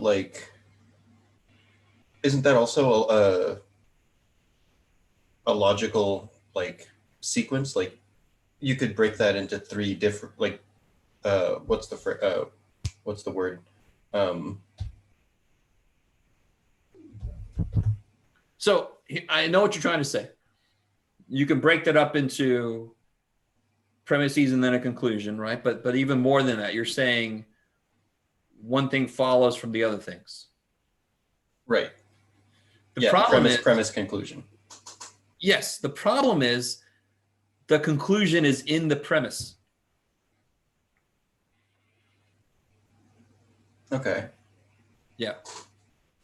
This is maybe not the best example of circular reasoning, but circular reasoning is just you say it and then you say it in a different way as if you've made an argument when you've really just said the same thing a few times. That is what's happening in this. It's not the best example in the world. I'll give you that. I think that, what about this one? Good grades are needed to get into college, and a college diploma is necessary for a successful career. Therefore, attendance should count in high school grades.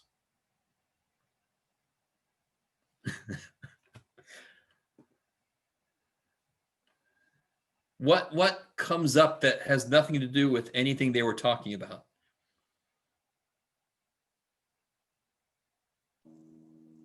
What idea is brought up Attendance? out of nowhere? Huh? Attendance comes out Attendance. of nowhere? Yes, attendance comes out of nowhere. Yeah. So again, divorce yourself from the idea, is it true or not, what they're saying? It's all about, did they make a mistake on the way? So what's happening here is, oh yeah, good grades are needed in college. I kind of agree with that. You can kind of argue against that to a certain degree. A college diploma is necessary for a successful career. You could actually argue for or against that, right? But then they bring up attendance out of nowhere. It has nothing to do with the argument, this attendance idea, right? If they would have said attending class helps you get good grades, if that was one of the premises, that would make some sense. Okay, maybe. Oh, yeah, I'm sorry. So diversion is another name for red herring. Good job. You're right. It's red herring. And here's a really good, this is actually a good job. The book actually did a good job on this one. The mayor wants to raise taxes to fund social programs So she must not believe in the value of hard work.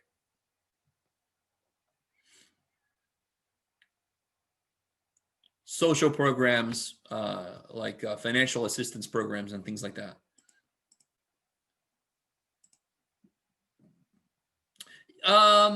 It's not quite personal attack because they're not saying, their conclusion is something about her character in a way, right? They're not using something about her character to say what she's saying is wrong. So it's not quite personal attack. It is straw man. What's the conclusion?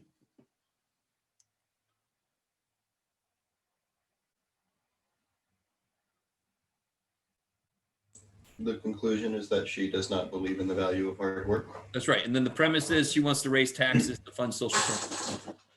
So straw man, the argument, they are taking the weakest version of the argument. If we have social programs, they're going to help people and they're not going to learn to work for themselves. That is straw manning the argument. That is making it weak.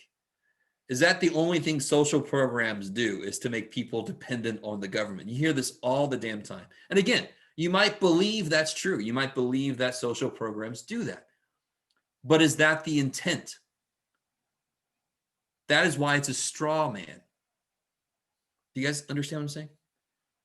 Maybe, no, maybe. Okay. Blah, blah, blah, blah, blah, blah, blah, blah, blah. So a lot of this is about identifying the premise and the conclusion, which is important. And this is going to be more open. These are going to be identify the type of fallacy it represents. And there could be a few of these that have a couple. You with me? So it depends on the way you explain it. Okay. Let me stop doing this for a minute. What time we got? Okay. I definitely want to get into section 1B before we leave for damn sure. Oh, there is one more thing in this section 1A. Let me put it up here so I don't have to write it all out.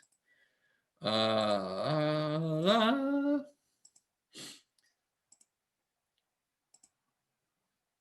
shoot, I'm like zoomed in a little too much. Hold on. Boom. All right, here we go. So on page 10, they have a guide for evaluating media information. So many times I see people post a link or post something they copied from somewhere that says a lot of stuff. But then you say, how do you know that's true? Or where's the data? And they don't have it. They just say, somebody said this. I saw this post on Facebook and it has these numbers. 99.98% of people survive COVID. So what are we all concerned about? That's so stupid, right? Hey, careful. I almost said fuck. But the thing you got to do when you see something like that, especially if it agrees with what you think, to be honest, and you know, just in general, think about where it's coming from. So many people post things from websites that are heavily geared towards one side or the other, right? So they're not really objective. Are you seeing it from the original source? So some of you guys, if you've taken the English class and you do research, have you, any of your English teachers said you can't use Wikipedia?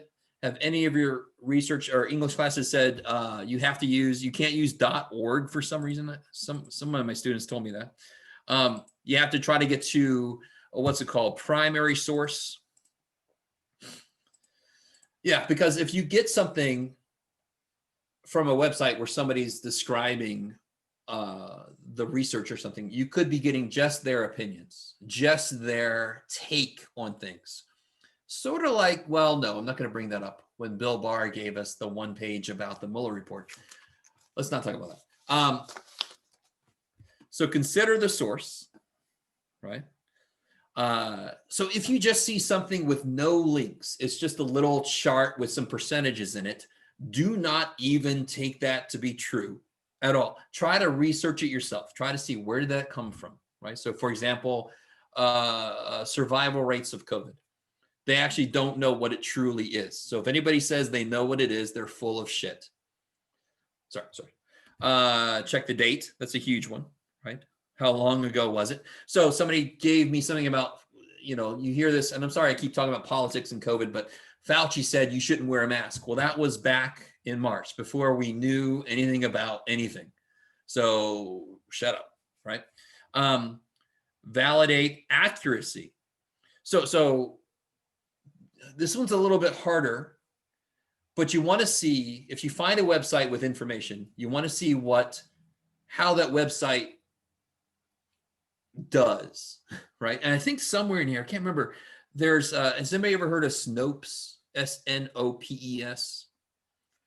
Snopes. Let me go there right now. Let's see. Snopes.com.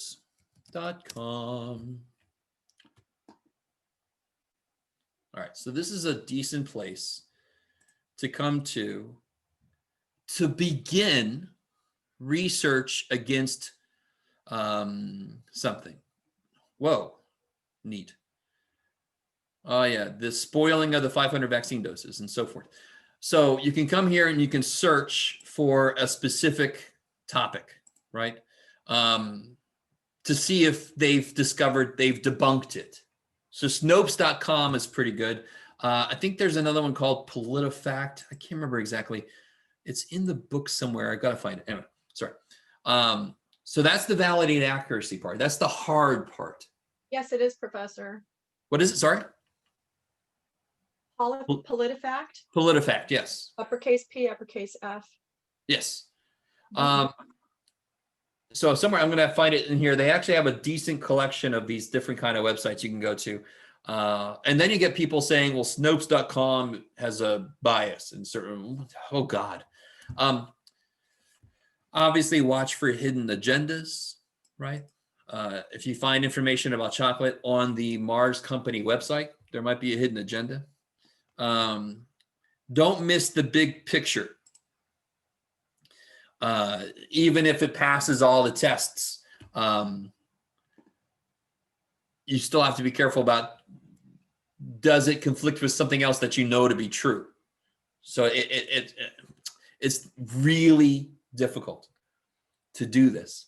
But the primary thing is, do not base your worldview on things that you have not fully researched. That's huge. And there are so many people that do that. They base their worldview on things they see that agree with their worldview. So it's kind of like this feedback loop. And I am not pushing you in any direction. I just want, if everybody could critically analyze claims, the world would be so much better. It just would be. And I'm not saying think the way I think. That's bullshit. I'm just saying analyze claims. Let me see. Sorry, I'm not meaning to be preachy or anything. So I know what you mean, but anyway, all right. So let's get into the next section, and then we'll call it a day. I want to let you out of here early. Let's see if I can still do that. All right. So that first section, there were the 10 fallacies. There were the definitions of logic, premises, conclusion, right? And then there were those 5 steps to evaluate media. All right, so that was section 1A. There's a lot in there. Section 1B, we get a little bit more of the math coming in now. So get ready. Get ready, because this ain't funny. All right, here we go.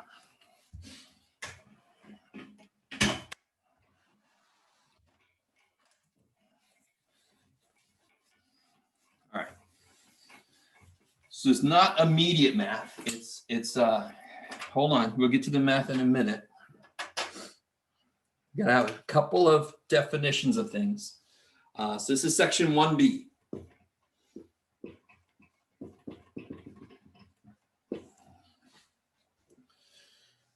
So proposition is something that makes a claim. It's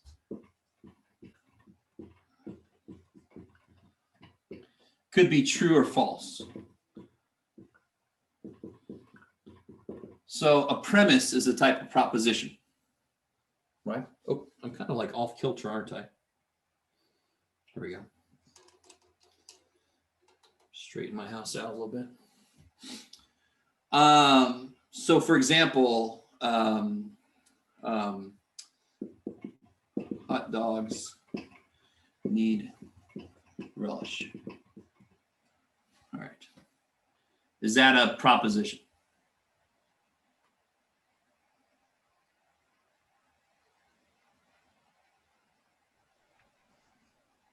Yes.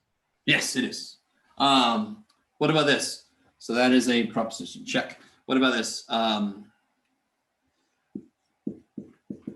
Would you like some tea?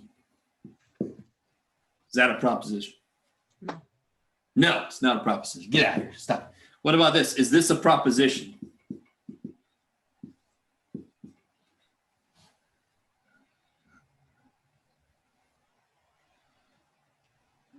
Yeah. Yes, it is. Totally. Is it true? No. No. Doesn't have anything to do with it. It is a proposition. It could be true or false. It makes a claim. Does this make a claim? Yes. Is it true? No. I like it. I like it. And of course, like the earlier one, all men, holy shit, all men are mortal. That is a proposition, right? It makes a claim. Could be shown to be true or false. Or it could be true or false. Who knows about it if we could show it. Okay. Now, we know what a proposition is. Then we can talk about, I should have given myself more room, but I just don't think ahead too well. Negation of a proposition. So the letters, remember P, Q, and R are proposition variables. The symbol tilde, the little tilde, let me make sure the book, I think the book uses that same symbol. That is not P. That is the negation. What are you doing, Jeff? Negation, there it is. So if this is P, what would not P be?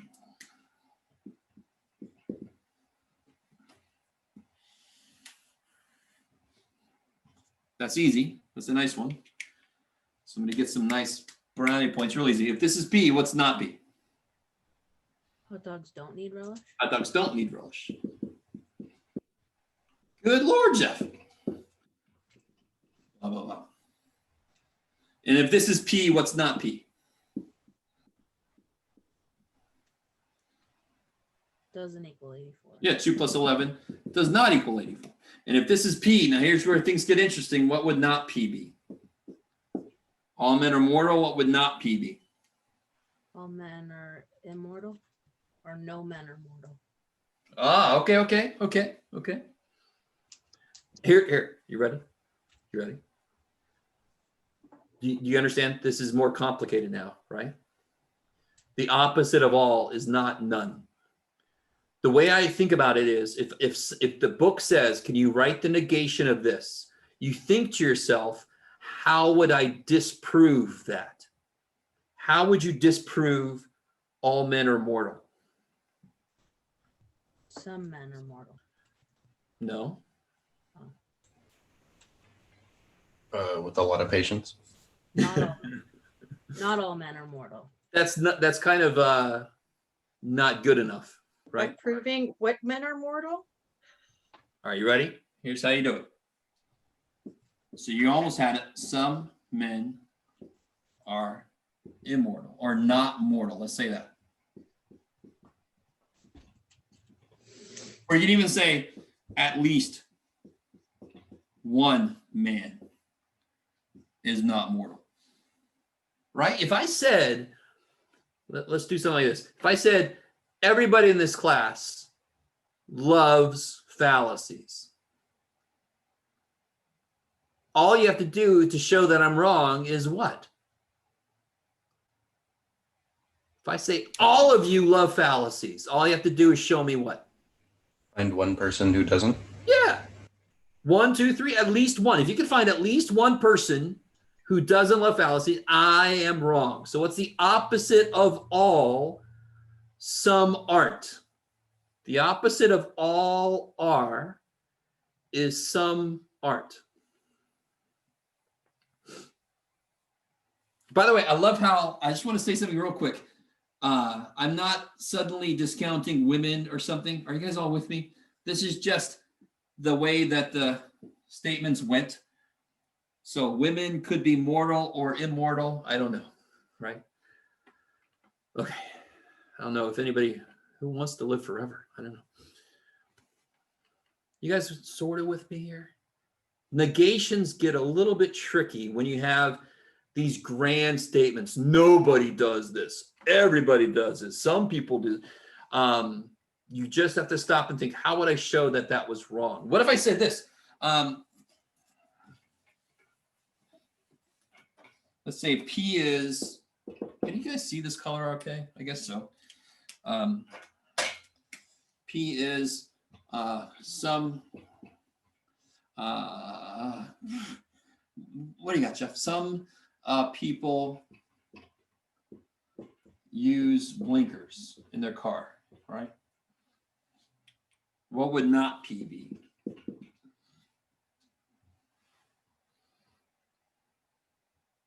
How would you disprove somebody who thinks this? Not all people. No. All people? No. So now listen, real quick. If I said some people use blinkers and you found out that everybody uses blinkers, was I wrong? Nope. You with me? Does that make sense, guys? So would it be at least one person doesn't use a blinker? Nope, because that could still be right. No one uses blinkers. There you go. The only way you can show that I'm wrong, if I say some people use blinkers, the only way you can show I'm wrong is to show that nobody uses blinkers. Are you guys with me? So the opposite of some do is none do.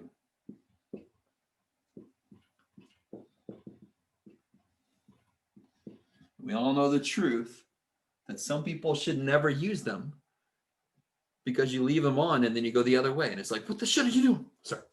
All right, little road rage coming out there. Okay. So there will be a little section of the homework, I believe, if I remember correctly. We got to do some negations of some things they give you. I want to get to the meat of this. What time is it? Okay. I can still let us out early and I can still do a little bit more.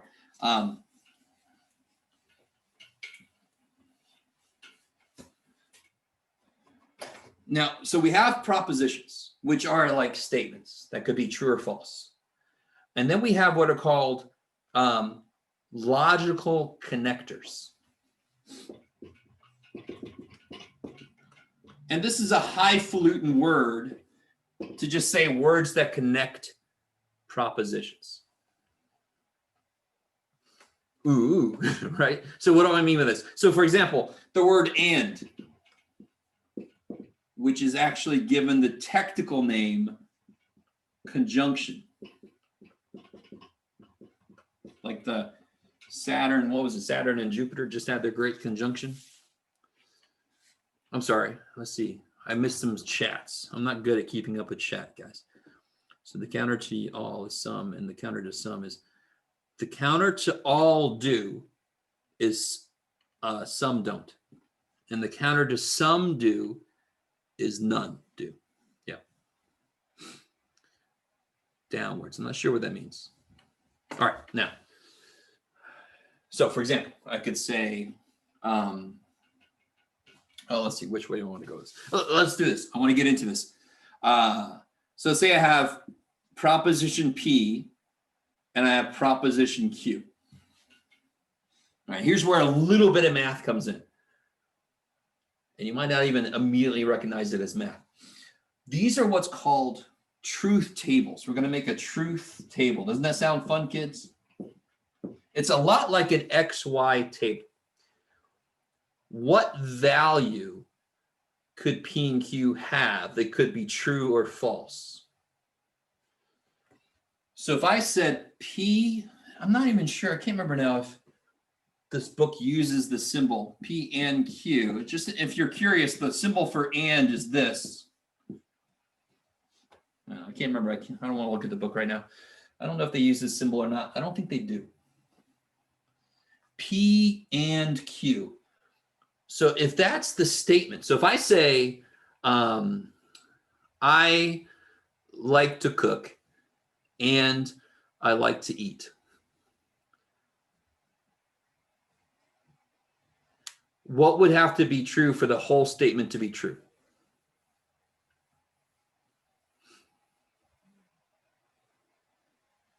I like to eat. Yeah. So could I not like to cook? So, Yeah. Yeah, and eat. means that they both have to happen, right? So now watch, this is a really cool, I swear to God, I know, I don't know how you're going to feel about this. I really don't know. And I am such a geek. I just love the shit out of this. Now watch, this is kind of cool. Get out of the way, chair. Right. So P could be true or false, and Q could then be true or false. So P could be true and Q could be true, right? That's one situation. Or P could be true and Q could be false, right? You guys with me? P could be false and Q could be true, or P could be false and Q could be false. That covers all the possibilities for whatever these statements are, correct? So if I had 3 letters, let me see if anybody, what if I had R also? How many rows would there be then? No, see, there's 4 rows here, aren't there? Not columns, rows. So watch this. How many options for P? 2. How many options for Q? 2. 2 times 2 is 4. How many options would there be for R? 2. 2 times 2 times 2 is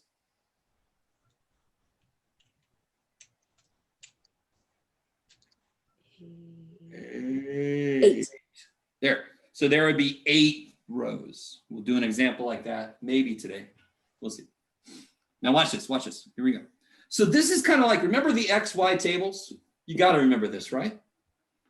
You would come up with this shit, and then you would plug it in to see what this is. You with me? So here, there are 2 inputs. And let me put this up here, P and Q. So if P is true, Q is true, P and Q, is that true or false?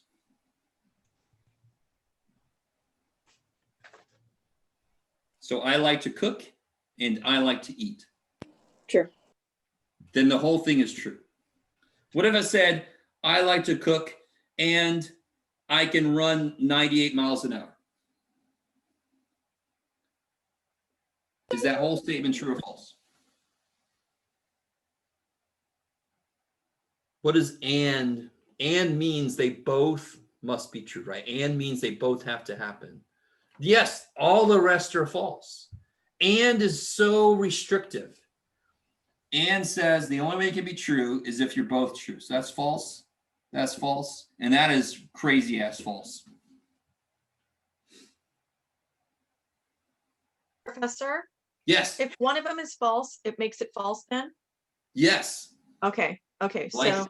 if we have a true and a false, then that means it's false. And that is for and, because you know there's going to be another Okay. word coming up right now. Okay, This might okay. be the last thing we talk about. We'll see. All right.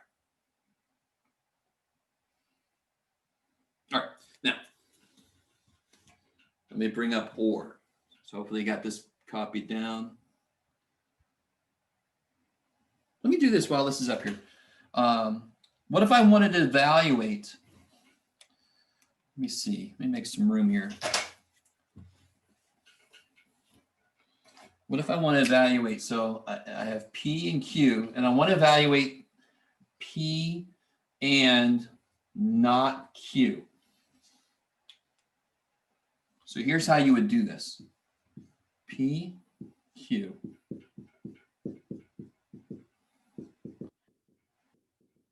These must always be in this order.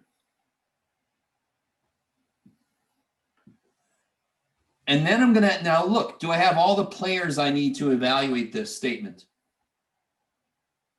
What do I not have?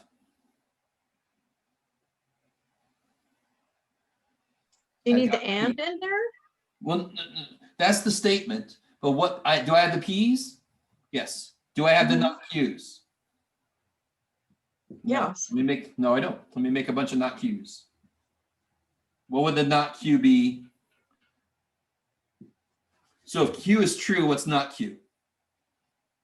This is going to be a little weird. You can do it. If Q is true, not Q is False? false. If Q is false, not Q is True. true.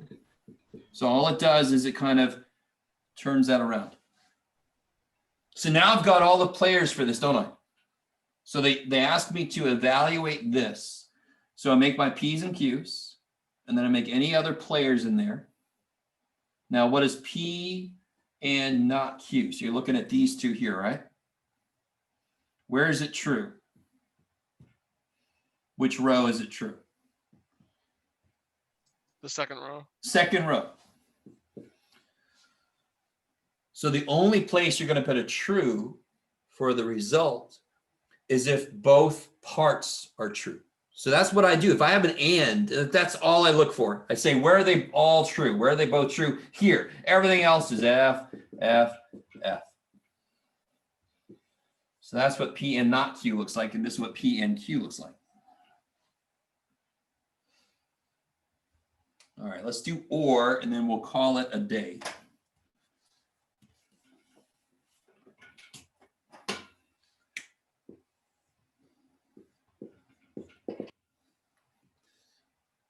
This is called a disjunction.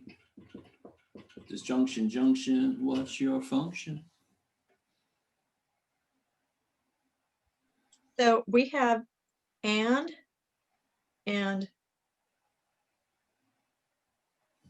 not, or and then what was this one we just did right now? So I'm anding P, not Q. Mhm. P Okay. and not Q. So P and not Q. So what's the and- only way an and statement can be true is if both parts of it are true. Mhm. Yeah. So everything else, at least one part is false, so the result is false.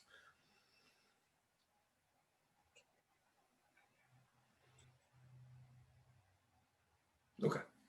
Now, or it actually has a symbol this, and again, I don't know if the book uses this symbol or not.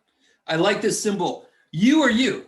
You or you, do it. I don't know. So you make that, you kind of make the you symbol when you or you, I don't care. You or you, I don't know. So, or, and of course, and sort of looks like an A without the middle bar. Anyway. So let's see. Now here's something interesting. A little, well, not really a side note. This is kind of huge. I can have what's called an inclusive or an exclusive or. The one that we use in logic most of the time, unless it's stated otherwise, is the inclusive or. The exclusive or, oh geez, you guys still with me out there? Or you're like so many words in a math class, what the shit? Exclusive or says, all right, let me ask you this. If I said, well, it's got to be you or you. If it was both of you, is that a true statement? So I'm like, either you or you has to have a buck, and you both have a buck, then I'm still right. Would you guys agree with me? Now, to be really honest, in English, you could actually see it the other way too. Well, either you did it or you did it. See the emphasis I just made? So then from the emphasis I just made, if I said it was either you or it was you, and if it turns out it was both of them, that's what's called an exclusive or. It can't be both. That's kind of like the very restrictive or, right? It's got to be one or the other. It can't be both. The one that we use is the inclusive or. It could be both.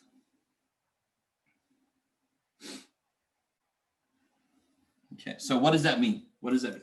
That means that it's going to look like this.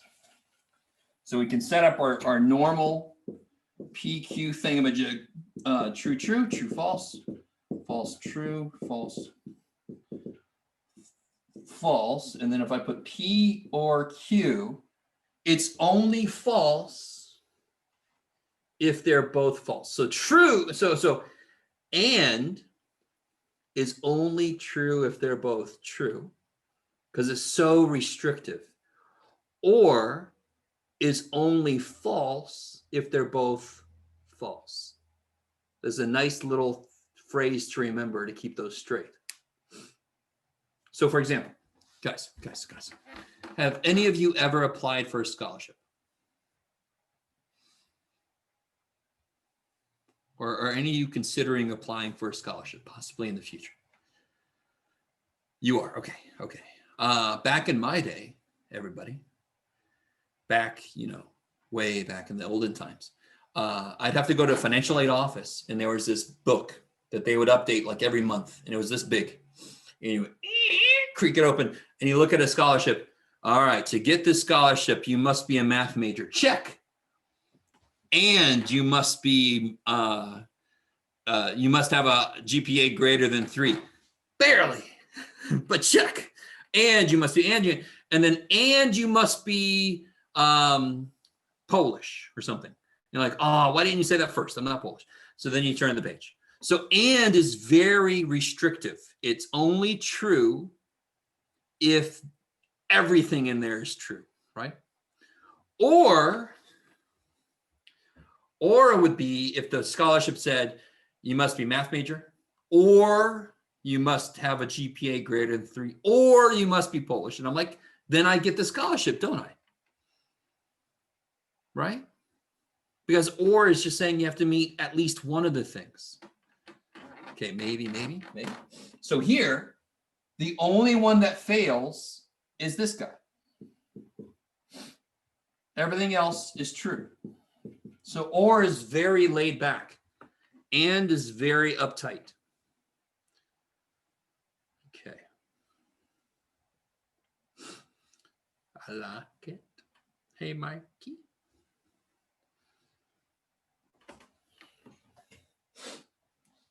So, last example for today. There's more than and or, just to let you know. Right? There's more than and or. We're not done with 1B yet. But let's do an example with 3 letters. Let's examine P and Q or R. Sorry. So let me give myself some more room here. So I'm going to need P, Q, R.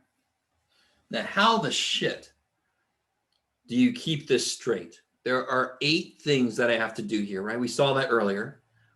How do I not miss any of them as I write all these things down? The way you do it is you always write, now watch, this is kind of cool. P could be true. So you put 1, 2, 3, 4 trues, 1, 2, 3, 4 falses. So it could be true or false. And then Q could be true, true, false, false, true, true, false, false. This is the best, easiest way to capture all of the possibilities. So P doesn't change much. Q changes more, and then R goes insane. True, false, true, false, true, false, true, false. Now, can you guys see how I've captured every possibility now? Maybe? Is anybody completely lost? Don't ever let me completely lose you. Stop me. I'm borderline lost. It's like, what possibilities and how do you know what you're talking about? Because I just see 3 letters. I got you. So couldn't P, Q, and R all be true? Right? If I have 3 statements, couldn't they all be true? Yes. So that's there. Couldn't the second one be false and the other two be true? That's there. So does this cover every possibility? Yes. And the way that I just showed you to do it is a nice way to kind of like make sure you don't miss any. And it's got to be in this order. You'll see why we want to be able to compare different statements to see if they are logically equivalent. So if the result is the same, that means they're logically equivalent. That means that you have to have the inputs in the same order to be able to compare the outputs. All right, maybe. I know this is, all right. We're going to do this. We're going to make it. Simple. Now watch it. So P and Q or R. So what I would do is I would make P and Q. And then I can do P and Q or R. So I'm kind of constructing the pieces that I need. Let me not draw that in there because that makes it look something different than what it is. Okay. So let me ask you. P and Q. So it's sort of like if I said, what's 4 times 6 times 5? Could you do it all at once? Is anybody able to just do all 3 of these at once? No. I don't care how good at math you are. How would you do this? 4 times 6 and then times 5, right? So how am I going to do this? P and Q and then or R. So can somebody tell me, P and Q, when will it be true? Where will I put a T for and? The first two. Yeah, both P Both and are Q true. have to be true. So the only places that happens is in the first two. Every other place, at least one of them is false.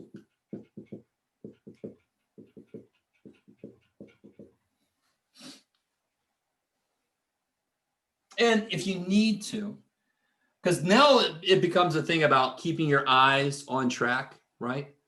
Now I want to do P and Q or R. So I'm comparing these two things all the way down. Are you with me? P and Q or R. Or is only false if both of these are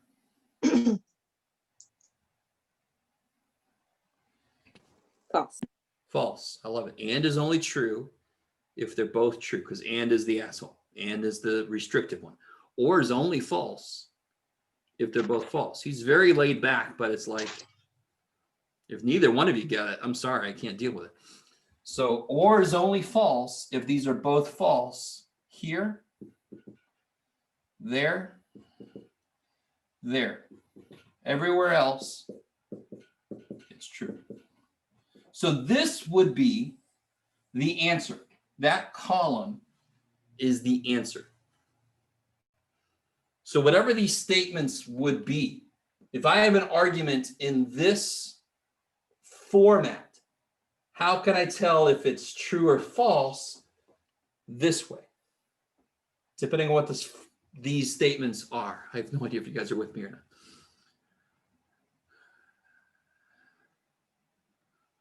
So I am a math teacher. So let's do this. If P was, I'm a math teacher,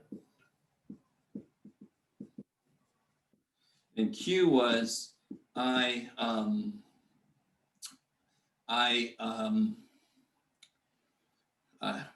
Jeff, what are you? I've been to the moon. And R is, I like to eat. All right. So that means I've got true. I'm sorry if anybody thought I've been to the moon. I haven't been to the moon. False, true. So true, false, true. So if I had a statement, I'm a math teacher and I've been to the moon, or I like to eat. True, false, true. Then that's a true statement I just made. Right? I'm a math teacher and I've been to the moon, or I like to eat. There you go. It's true.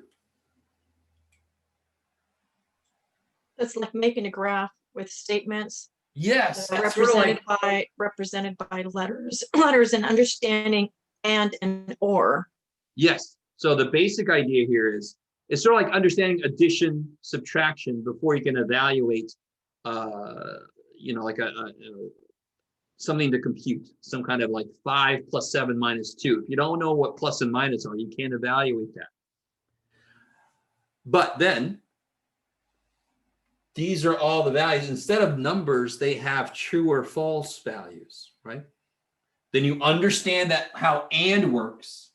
You understand how or works. Same way you understand how plus works, and you understand how minus works. So this is really the intersection of math and English, isn't it? And sometimes this is painful for people, I understand. How much have we done with this so far? Not much. So if you are lost, I'm almost certain you're not completely lost. But if you feel pretty lost, it's okay. We're not done yet with this. We still have to talk more about it, right? All right. But I think that's enough for today. That's pretty good. Just so you know, I didn't point this out earlier, but there's a link on the Canvas shell to my YouTube channel where I'm going to post the recording of this, right? So you can go back, watch it. You can slow me down. If I fall over something, you can replay that over and over again, right? But let me just show you where that is real quick. Oh man, I'm tired. All right, let's see. So right here, recorded lectures on the YouTubes. So if you do that, it'll take you to the YouTubes. And then it's, oh yeah, that's right. That's the Canvas tour thing.